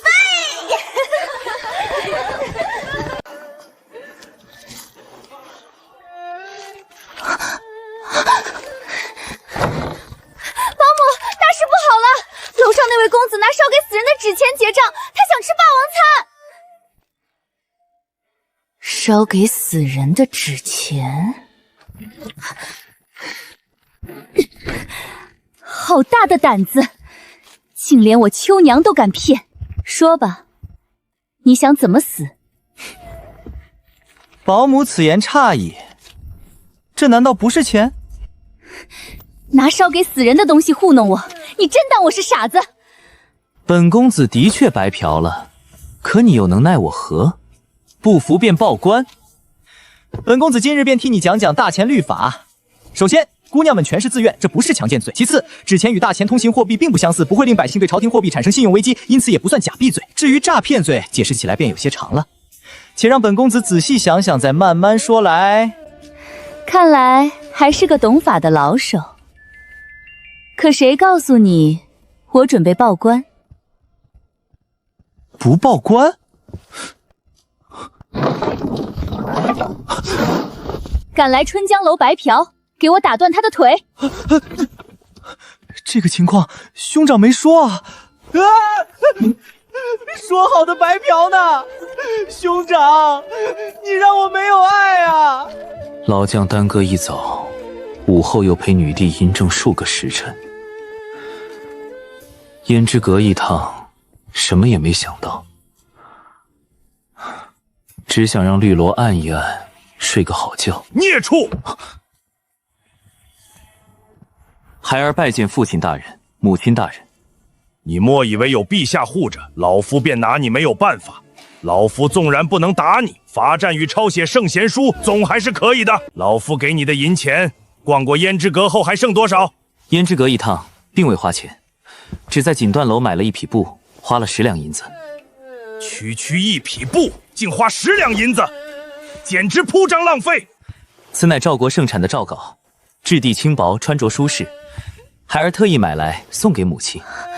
母亲为了这个家日夜操劳，平日衣裳却大多陈旧，孩儿每每看见，心中实在难受。岁月从不败美人，母亲若用这诏稿裁一身华服，定能如锦瑟年华时一般貌美。岁月从不败美人，我儿真会说话。既然给你母亲带了礼物，便不能没有老夫的份儿，否则老夫可要发飙。老夫看这件东西不错，拿来吧。父亲既然喜欢，孩儿自当尽孝。这是什么东西？这是胭脂阁刘掌柜送给孩儿的至尊会员牌，如今只限孩儿一人使用。不过问题不大，孩儿改日让刘掌柜更改姓名，父亲便能享受相应特权。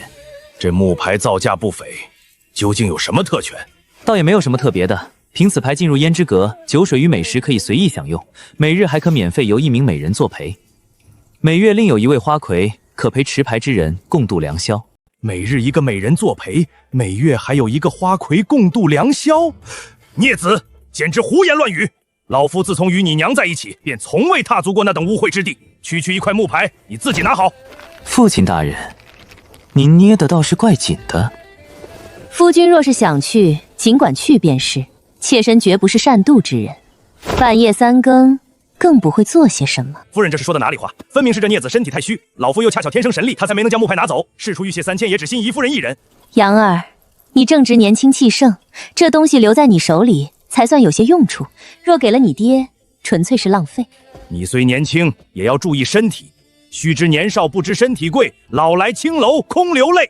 是，孩儿知晓了。父亲大人若无其他教导，孩儿便先回房休息。先去你祖父那里一趟，今日之事并不算小，你祖父一直在等你。孩儿这就去。等等，长文呢？他为何没有与你一同回来？孩儿先行回府，长文说还有书要读，晚些再回来。长文亲口所言，他说要去读《春秋》，也要为定国公府争光。他去读书？太阳从西边出来了，难得，为父心中甚是安慰。那孩儿先去拜见祖父。孙儿拜见祖父。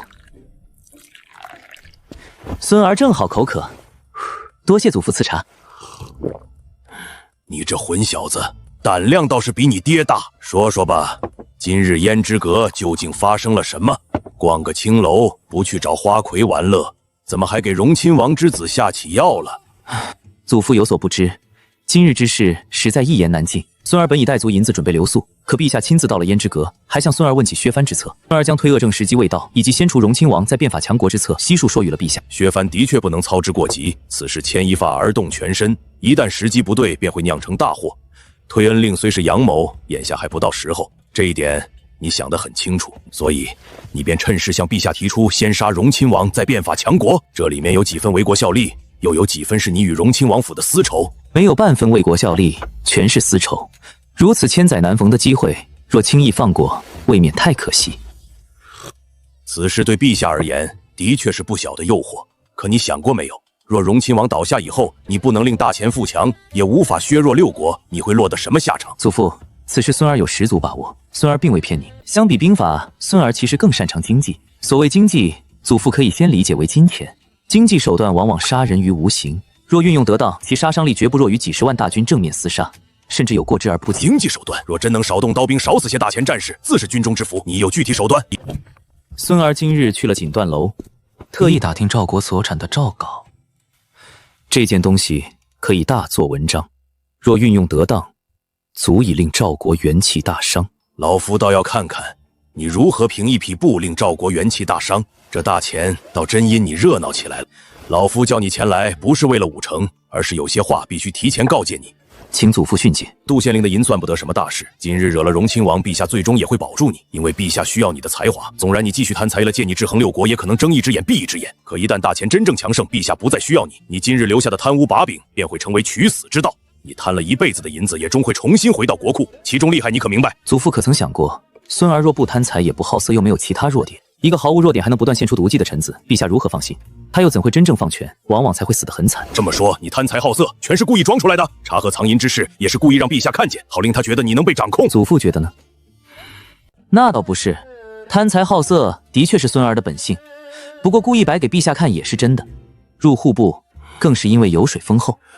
其一，等大钱强大后，行中庸之道，适当放水，只要七国维持平衡，孙儿便仍有用。老夫一生什么阵仗没有见过，纵然你提出把冉义尸体投进敌营，老夫也不曾失态。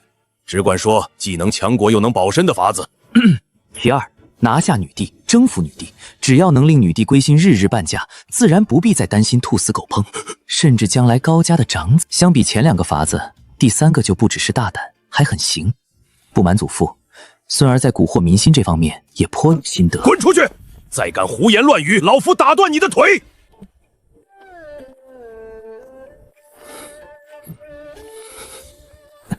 你祖父交代完了。长文，是谁把你打成这样？告诉为兄，为兄替你报仇。兄长，我今日太惨了，若非我报出身份又护卫现身，你就再也见不到我了。这孽畜说是去读书，实际上去了春江楼。他还一口气点了10个姑娘，最后拿纸钱结账，妄想白嫖。春江楼老鸨得知身份后，亲自登门赔罪。此事虽然被老夫压下去了，可定国公府的脸都快被他丢尽了。长文，你太让为兄失望了。为兄还特地叮嘱过，让你不要去青楼。你不但去了，还一口气点了10个。你这样，为兄如何替你出头？我只是听兄长说，大钱律法中存在白嫖的可能，一时头脑发热才奢侈了一回。谁知道那老鸨不讲武德，他根本不报官。孽畜，还敢胡言乱语！天色不早了，明日你还要在宫门外候着，早些回房休息。是。还不快滚回去禁足！大公子，能找到的赵国讯息都在这里。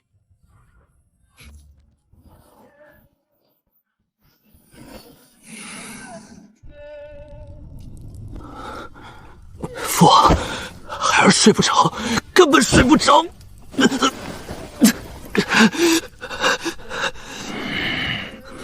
定国公府欺人太甚，当众踢伤我儿，又光明正大的下药，此仇不报，本王枉为大钱亲王。明日本王便在朝堂上参定国公府，参高阳一本。父王，明日上朝，孩儿也要去。孩儿要亲自指控高阳，我要让他付出代价，让满朝文武替孩儿做主。成儿，可你现在这副状态，明日能撑得住吗？只要能把高阳送进天牢，这些都值得。当时满堂宾客都亲眼看着，大庭广众之下，孩儿倒要看他如何狡辩。不好，那该死的感觉又来了。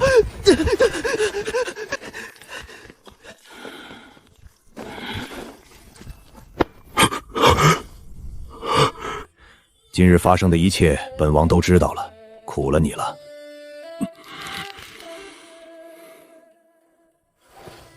荣亲王府不会亏待你，本王更不会亏待你。本王会用定国公府满门的人头为你雪恨。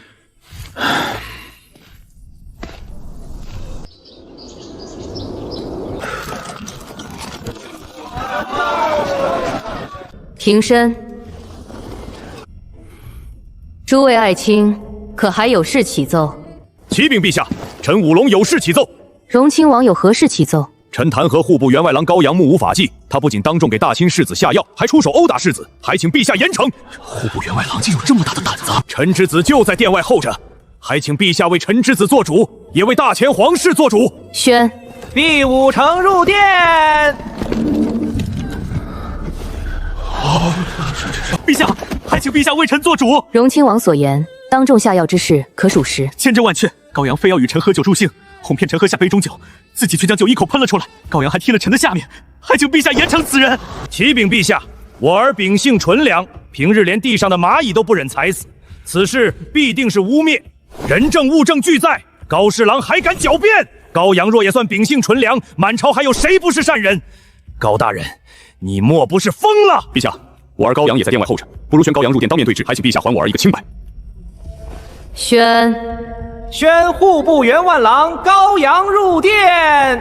臣高阳参见陛下。荣亲王弹劾你目无皇室，还说你当众给大前世子下药，并殴打当朝世子，此事是否属实？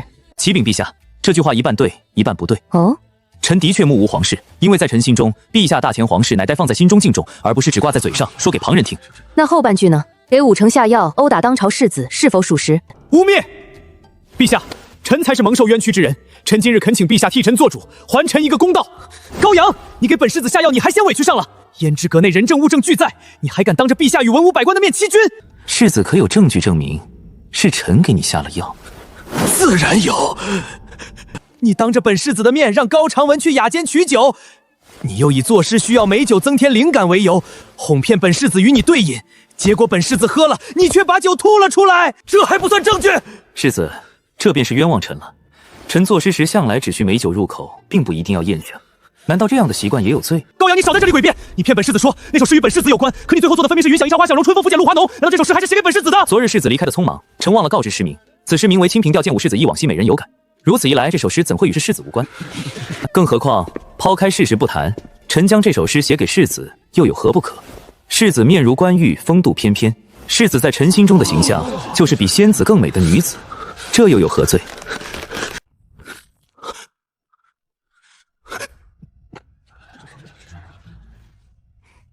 高阳，你这是诡辩，也是故意转移话题。纵然你牙尖嘴利，也掩盖不了你给程儿下药的动机。你现在从实招来，念在你曾为大前立功，陛下或可从轻处置。既然荣亲王要讲证据，臣便与荣亲王讲证据。武世子口口声声说是臣给世子下了药，那臣便当着陛下与文武百官的面，请世子回答几个问题：世子所中之药究竟有何疗效？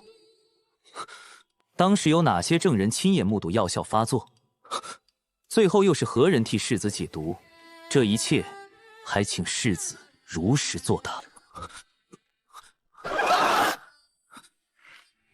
臣恳请陛下下旨，令刑部与大理寺一同介入，彻查胭脂阁内所有证人，查清所中之药，再查明究竟由何人解毒。臣请陛下将全部真相公之于众，还臣一个清白。朗朗乾坤，朝朝日月，白的黑不了，黑的也白不了。臣相信臣的冤情终会昭雪。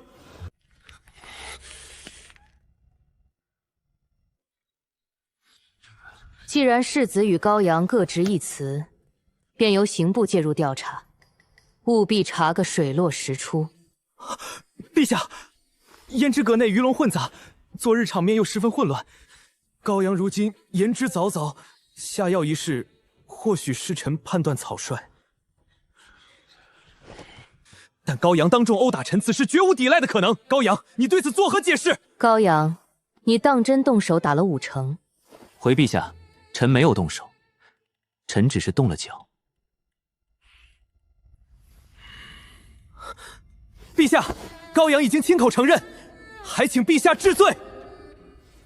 请陛下为臣之子做主。当众殴打大前世子，绝非小罪，若不严惩，皇室威严何存？高阳，你还有何话可说？武城身为大前皇室，不但未能以身作则，反而不知廉耻。武城昨日当众非礼随身护卫，随后还意图对臣不轨，臣情急之下才下意识踢出一脚。高阳，陛下面前你还敢胡言乱语？本世子何时对你意图不轨？众目睽睽之下，世子还想否认？昨日在胭脂阁，陈正与世子的壮汉护卫理论，世子忽然从背后抱住护卫的腰，将身体紧紧贴了上去。随后世子又如同发疯一般朝臣扑来。臣堂堂7尺男儿，顶天立地，向来只爱女子。臣当时别无选择，只能下意识踢出一脚。臣出脚时虽势若雷霆，但认出世子以后，立即收回9分力量。最后只是轻轻碰了世子一下，轻轻碰了一下，本世子当时分明疼的。世子若不相信，尽可请太医当殿验伤，只需查明世子如今相关身体功能是否正常，便能判断臣是否重伤世子。若世子相关身体机能已经受损，臣甘愿认罪受罚；若世子依然能用，便足以证明臣确实收回了9分力。所谓猛踹世子要害，自然也就不能成立。陛下，我儿好不容易大器晚成，还要替定国公府延续香火，武世子却冒天下之大不韪，意图非礼我儿。臣恳请陛下严惩武世子。陛下，我大前素来注重礼仪道德，武成身为皇室世子，竟有龙阳之好，若传扬出去，皇室颜面何存？请陛下责罚。臣附议，臣附议。仅凭高阳一面之词，岂能给武世子定罪？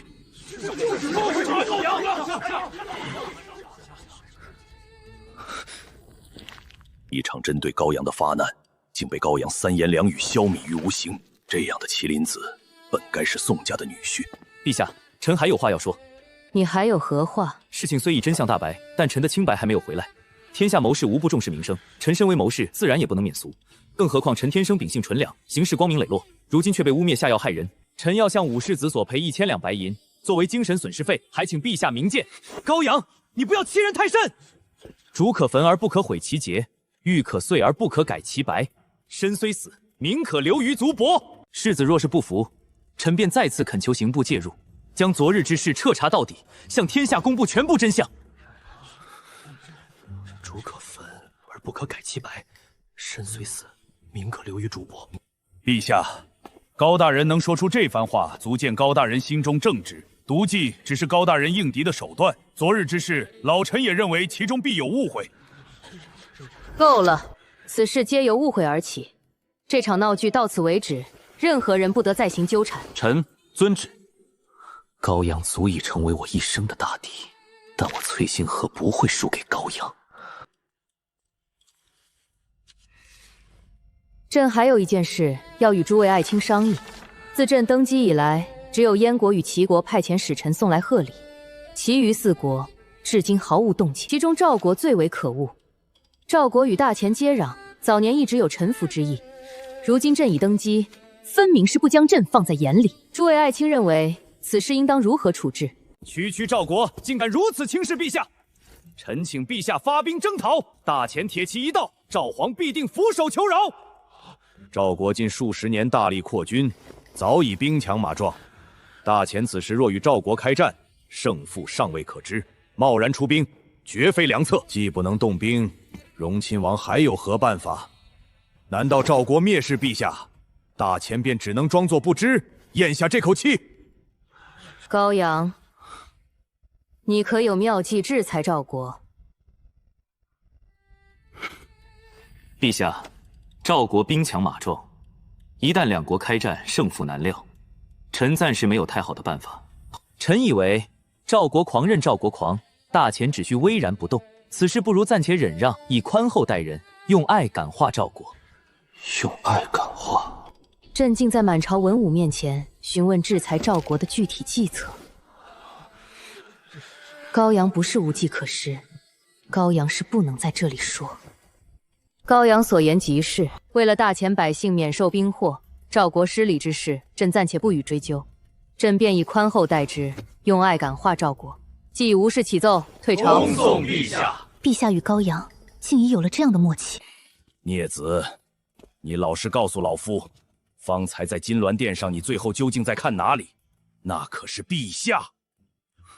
你知不知道，轻慢陛下乃是大不敬之罪？孩儿偷看陛下父亲大人是怎么知道的？老夫纵横朝场数十载，朝堂之上最重要的本事就是察言观色。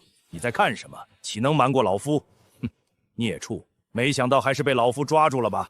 如此说来，父亲大人方才也在偷看陛下，否则父亲大人怎会知道孩儿在看，还知道孩儿看的是哪里？父亲大人，这也是大不敬。此事若让母亲知道，老夫听绿萝说，你第一次出城时便想在马车上看上官大人的腿。你先前口中的目不斜视，莫非就是这样放肆的一直盯着？那倒没有，上次只看了腿。上官大人，好巧。高阳，陛下要见你。上官大人，可否借一步说话？上官大人，古话说子不教，父之过。本官听说孽子曾与上官大人同乘一辆马车，还大放厥词，言行十分孟浪。在下能否看一眼上官大人的腿？还请上官大人不要与这孽子一般见识。无妨，不过是看看腿，本官并非如此小气之人。宣高阳进来。臣高阳拜见陛下。闲话少说，你在朝堂上故作无策，是否已经有了对付赵国的妙计？臣的确有些想法，只是金銮殿上人多耳杂，臣不能当众说出，还请陛下平退左右。御书房内外皆是朕的人，你尽管说便是。臣接下来要说的事情非同小可，除上官大人以外，还请陛下令其他人退下。全部退下。朕已经照你的要求做了。现在说吧，你又想出了什么毒，什么妙计？臣接下来的法子过于重要，不能泄露到六国，否则遭受此计反噬的便可能是大钱。此计若运用得当，可以不费一兵一卒，兵不血刃地解决赵国，并且此计能够解决的远不只是一个赵国。若此计真有你所说的威力，朕不会吝惜赏赐。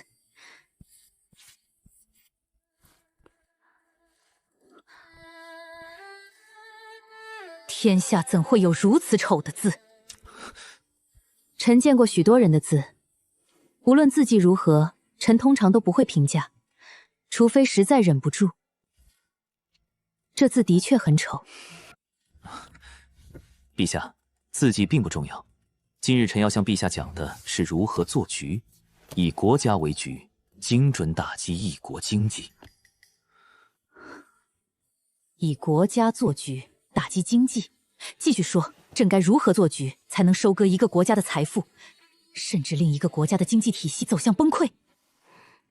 正所谓上兵伐谋，若想征服一个国家，只靠大军攻伐乃是下之策。大军一动，每日消耗的粮草便是天文数字。两国正面厮杀，将士必定伤亡惨重。若再与名将俱成死守，攻城一方的损失只会更加巨大，最终损耗的仍是大钱国力。所以臣主张经济战，此战兵不血刃，杀人不见血，威力却不亚于100万大军。既然赵国不敬陛下，已有反骨，臣便以赵国为例，设下一个顺斋古冠局。顺斋古冠局，此局本质上是利用人性的弱点，先给予入局之人一点小利，又使他们持续参与，等他们投入的更多更深，先给小利，又使对方持续投入，最后收割。臣说的再具体一点，敢问陛下可知道赵缟？朕自然知道，赵缟是赵国盛产的一种布料，相传又薄又细，制成衣物后十分美观。赵缟与经济战顺带古官局有何关系？陛下此言差矣。衣食住行乃百姓生存之本，既要打经济战，自然应从这些根本之物下手。陛下可曾穿过赵缟？朕登基以来，从未穿过赵缟，此物价格不菲。朕是一国之君，一旦带头穿戴赵缟，上至王公权贵，下至黎民百姓，必会争相效仿。那便是在用大钱的银子养赵国的军队，等赵国兵强马壮，再让赵国反过来攻打大钱。朕看起来像如此愚昧的帝王吗？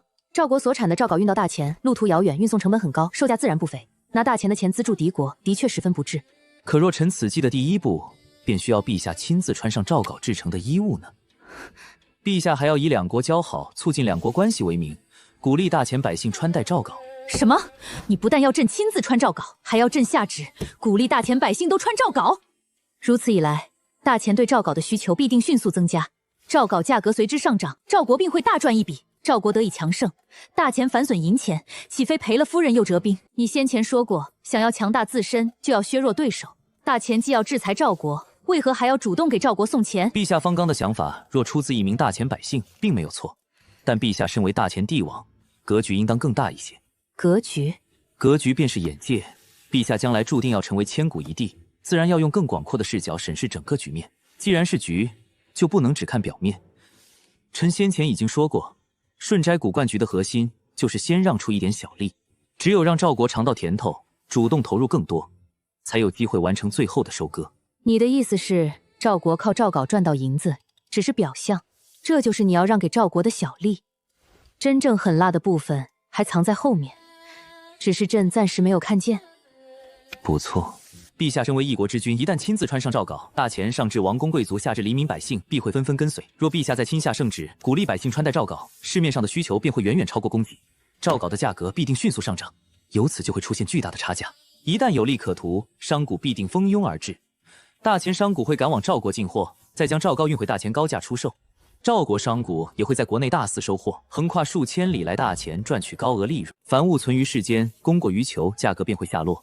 求大于供，价格便会上涨；若供需平衡，价格则会相对稳定。以临江城粮价为例，大钱安稳，粮食丰收时，市面上的粮价通常稳定在30文一斗，甚至更低。若遭遇大旱大涝，粮食欠收，需求超过供给，粮价便会迅速飙升，粮食变得值钱，自然会有更多人去种田。诏稿也是同样的道理。此局的第一步便是炒看诏稿的价格，把利益先让给赵国。诏稿价格不断上涨，大钱与赵国的商贾疯狂扫货，赵国本土囤积的诏稿也会越来越多。从前诏稿需求有限，商贾不愿冒险运往数千里外的大钱，因为市场需求稳定，货物一多便会滞销，根本无利可图。但此时大钱全国上下都在穿诏稿，需求骤增，诏稿价格上涨，原有产量便无法满足市场。逐利的商贾与赵国豪族为了争夺来年的市场，必会提高织光工人的待遇，他们还会扩大桑田，增加养蚕，相互争抢工人与土地。原本种桑养蚕的赵国百姓也会因此大赚一笔。有便宜不占，谁肯甘心？既然织购、种桑养蚕都比种田赚钱，又有谁还愿意守着农田？你真正盯上的是赵国的农田。不错，富商与世家若想大赚一笔，就必须提高赵高产量，大肆招收织高工人。百姓发现织高比种田赚得更多，自然会蜂拥而至。种桑养蚕同样能赚大钱，便会有更多百姓把农田改作桑田。如此一来，赵国便会有大量百姓从事与诏稿有关的生计，赵国的农田则会逐渐荒废。因为在那些百姓与商贾眼中，只要靠诏稿赚到足够的钱，便不怕买不到粮食。粮食才多少文一斗？届时，赵国无数商贾会因诏稿暴跌而破产，无数赵国百姓会因粮价高不可攀，买不起粮食，活活饿死。即便是前期靠诏稿大赚一笔的商贾，也会在货物一文不值、粮价疯狂上涨后迅速破产。赵国先前从大钱赚走的银子，最终仍会还回来。大钱不但能从中大赚一笔，还能不费一兵一卒，令赵国经济崩溃，民生凋耗。陛下，此局还不止如此。赵国粮价暴涨后，大钱不但能出售粮食，收割赵国财富，还可以安排内应进入赵国。臣方才灵光乍现，又想到几条妙计。什么妙计？大钱内应进入赵国后，可在赵国各地散播谣言，将写有大钱兴赵国王的纸条藏进鱼腹，再让百姓从鱼腹中发现。还可让白狐在深夜山林中口吐人言，天命不再眷顾赵国。黄河一带也可事先埋下一尊独眼巨人石像，再让赵国百姓将石像挖出。三人成虎，谣言一旦四起，便会有赵国百姓相信赵国气数已尽。赵国百姓吃不饱肚子，又面对高不可攀的粮价，正是最容易被蛊惑的时候。届时赵国必定生乱，大钱只需坐收渔翁之利。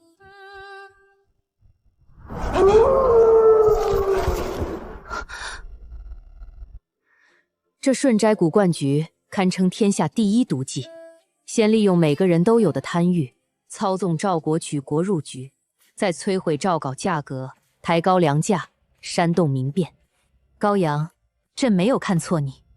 陛下若认为顺斋古观局只利用了人的贪欲，那便小看此局了。难道不是贪欲？人有七情六欲，又有贪嗔痴，这些人性弱点，许多商贾都能察觉并加以利用。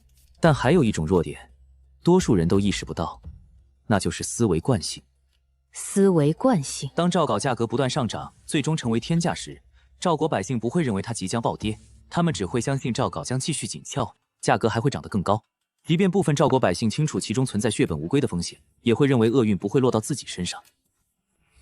同样，一旦赵稿开始暴跌，思维惯性又会令入局之人不敢买入，入局之人会相信价格还会继续下跌，最终错过脱身的机会。此局一旦展开，赵国百姓只会期待赵稿越来越紧俏，其中必定也有头脑清醒之人心存怀疑。但只要赵稿还在暴涨，周围的人都在赚钱，这些清醒者也会开始自我欺骗，最终跟着众人一起入局。思维惯性，从诱利入局到价格崩落，再到粮价攀升，赵国众人的贪欲、选择与惯性，都会成为大钱手中的兵刃。朕从即日起便穿上赵稿制成的华服，着手布局。若此计真能兵不血刃地解决赵国，朕一定重重有赏。陛下，经济战并非一朝一夕能够完成，没有1-2年时间，很难看到最终结果。此计与薛藩的阳谋相似，纵然赵国看出端倪，也未必能够阻止逐利者入局。但整场谋局都建立在一个前提上：大钱必须兵强马壮，国库充盈，否则赵国若有掀桌子的实力，直接对大钱动兵，大钱反而会自食恶果。陛下应该明白臣的意思。高阳，你先是强调大钱必须富强，又特意献上制裁赵国的计策，现在还说朕应该懂。臣并无催促陛下除掉荣亲王的心思，臣发誓。不知道的人听了，还以为荣亲王挖了定国公府的祖坟，否则哪来如此深仇大恨？陛下觉得此刻荣亲王和武成正在荣亲王府里做什么？臣自然不怕死，但臣还想继续为大钱燃烧自己。放心，朕不会给荣亲王对高爱卿动手的机会。只是荣亲王一事牵连甚广，纵然是朕，也需要一些时间。至于灭赵之计，朕会同步推进。陛下圣明。此局朕很满意，高爱卿不愧是我大前言忠臣，能以一国为局，操纵物价、商贾乃至百姓生计，这顺斋谷灌局应该已是毒计的顶峰了吧？父王，您一定要替孩儿做主！高阳将孩儿害成这样，今日竟还敢在朝堂上向孩儿索赔，这简直倒反天罡，欺人太甚！若不报此仇，孩儿以后还如何在长安立足？本王乃大钱顾命大臣之首，又是一朝亲王，陛下素来对本王敬重有加，掏心掏肺，此事本王必定替你做主。朝堂之上，高阳暂时赢了一局，但在这长安城中，本王岂能容高阳继续猖狂？陈先生，你号称大钱第一谋士，可有对付高阳的妙计？妙计自然是有。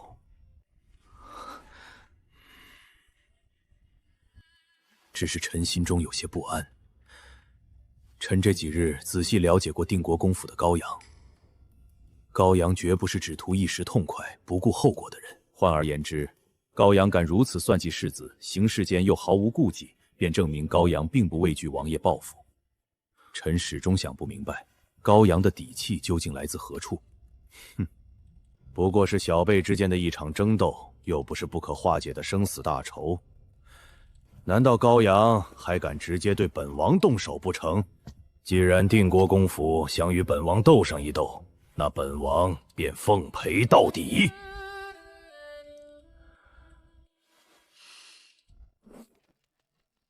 高阳，收一收你的笑容。朕看着有些不适。陛下这番话实在有些伤人，伤害性不大，侮辱性极强。朕冤枉。看高爱卿方才的笑容，莫非还有比顺斋谷灌局更加毒辣的局？这应该不可能吧？天下毒计只有更毒，没有最毒。顺斋谷灌局虽然很辣，却远远称不上最狠。还有一些空手套白狼的毒计，才是真正的狠毒。臣对此极为鄙夷。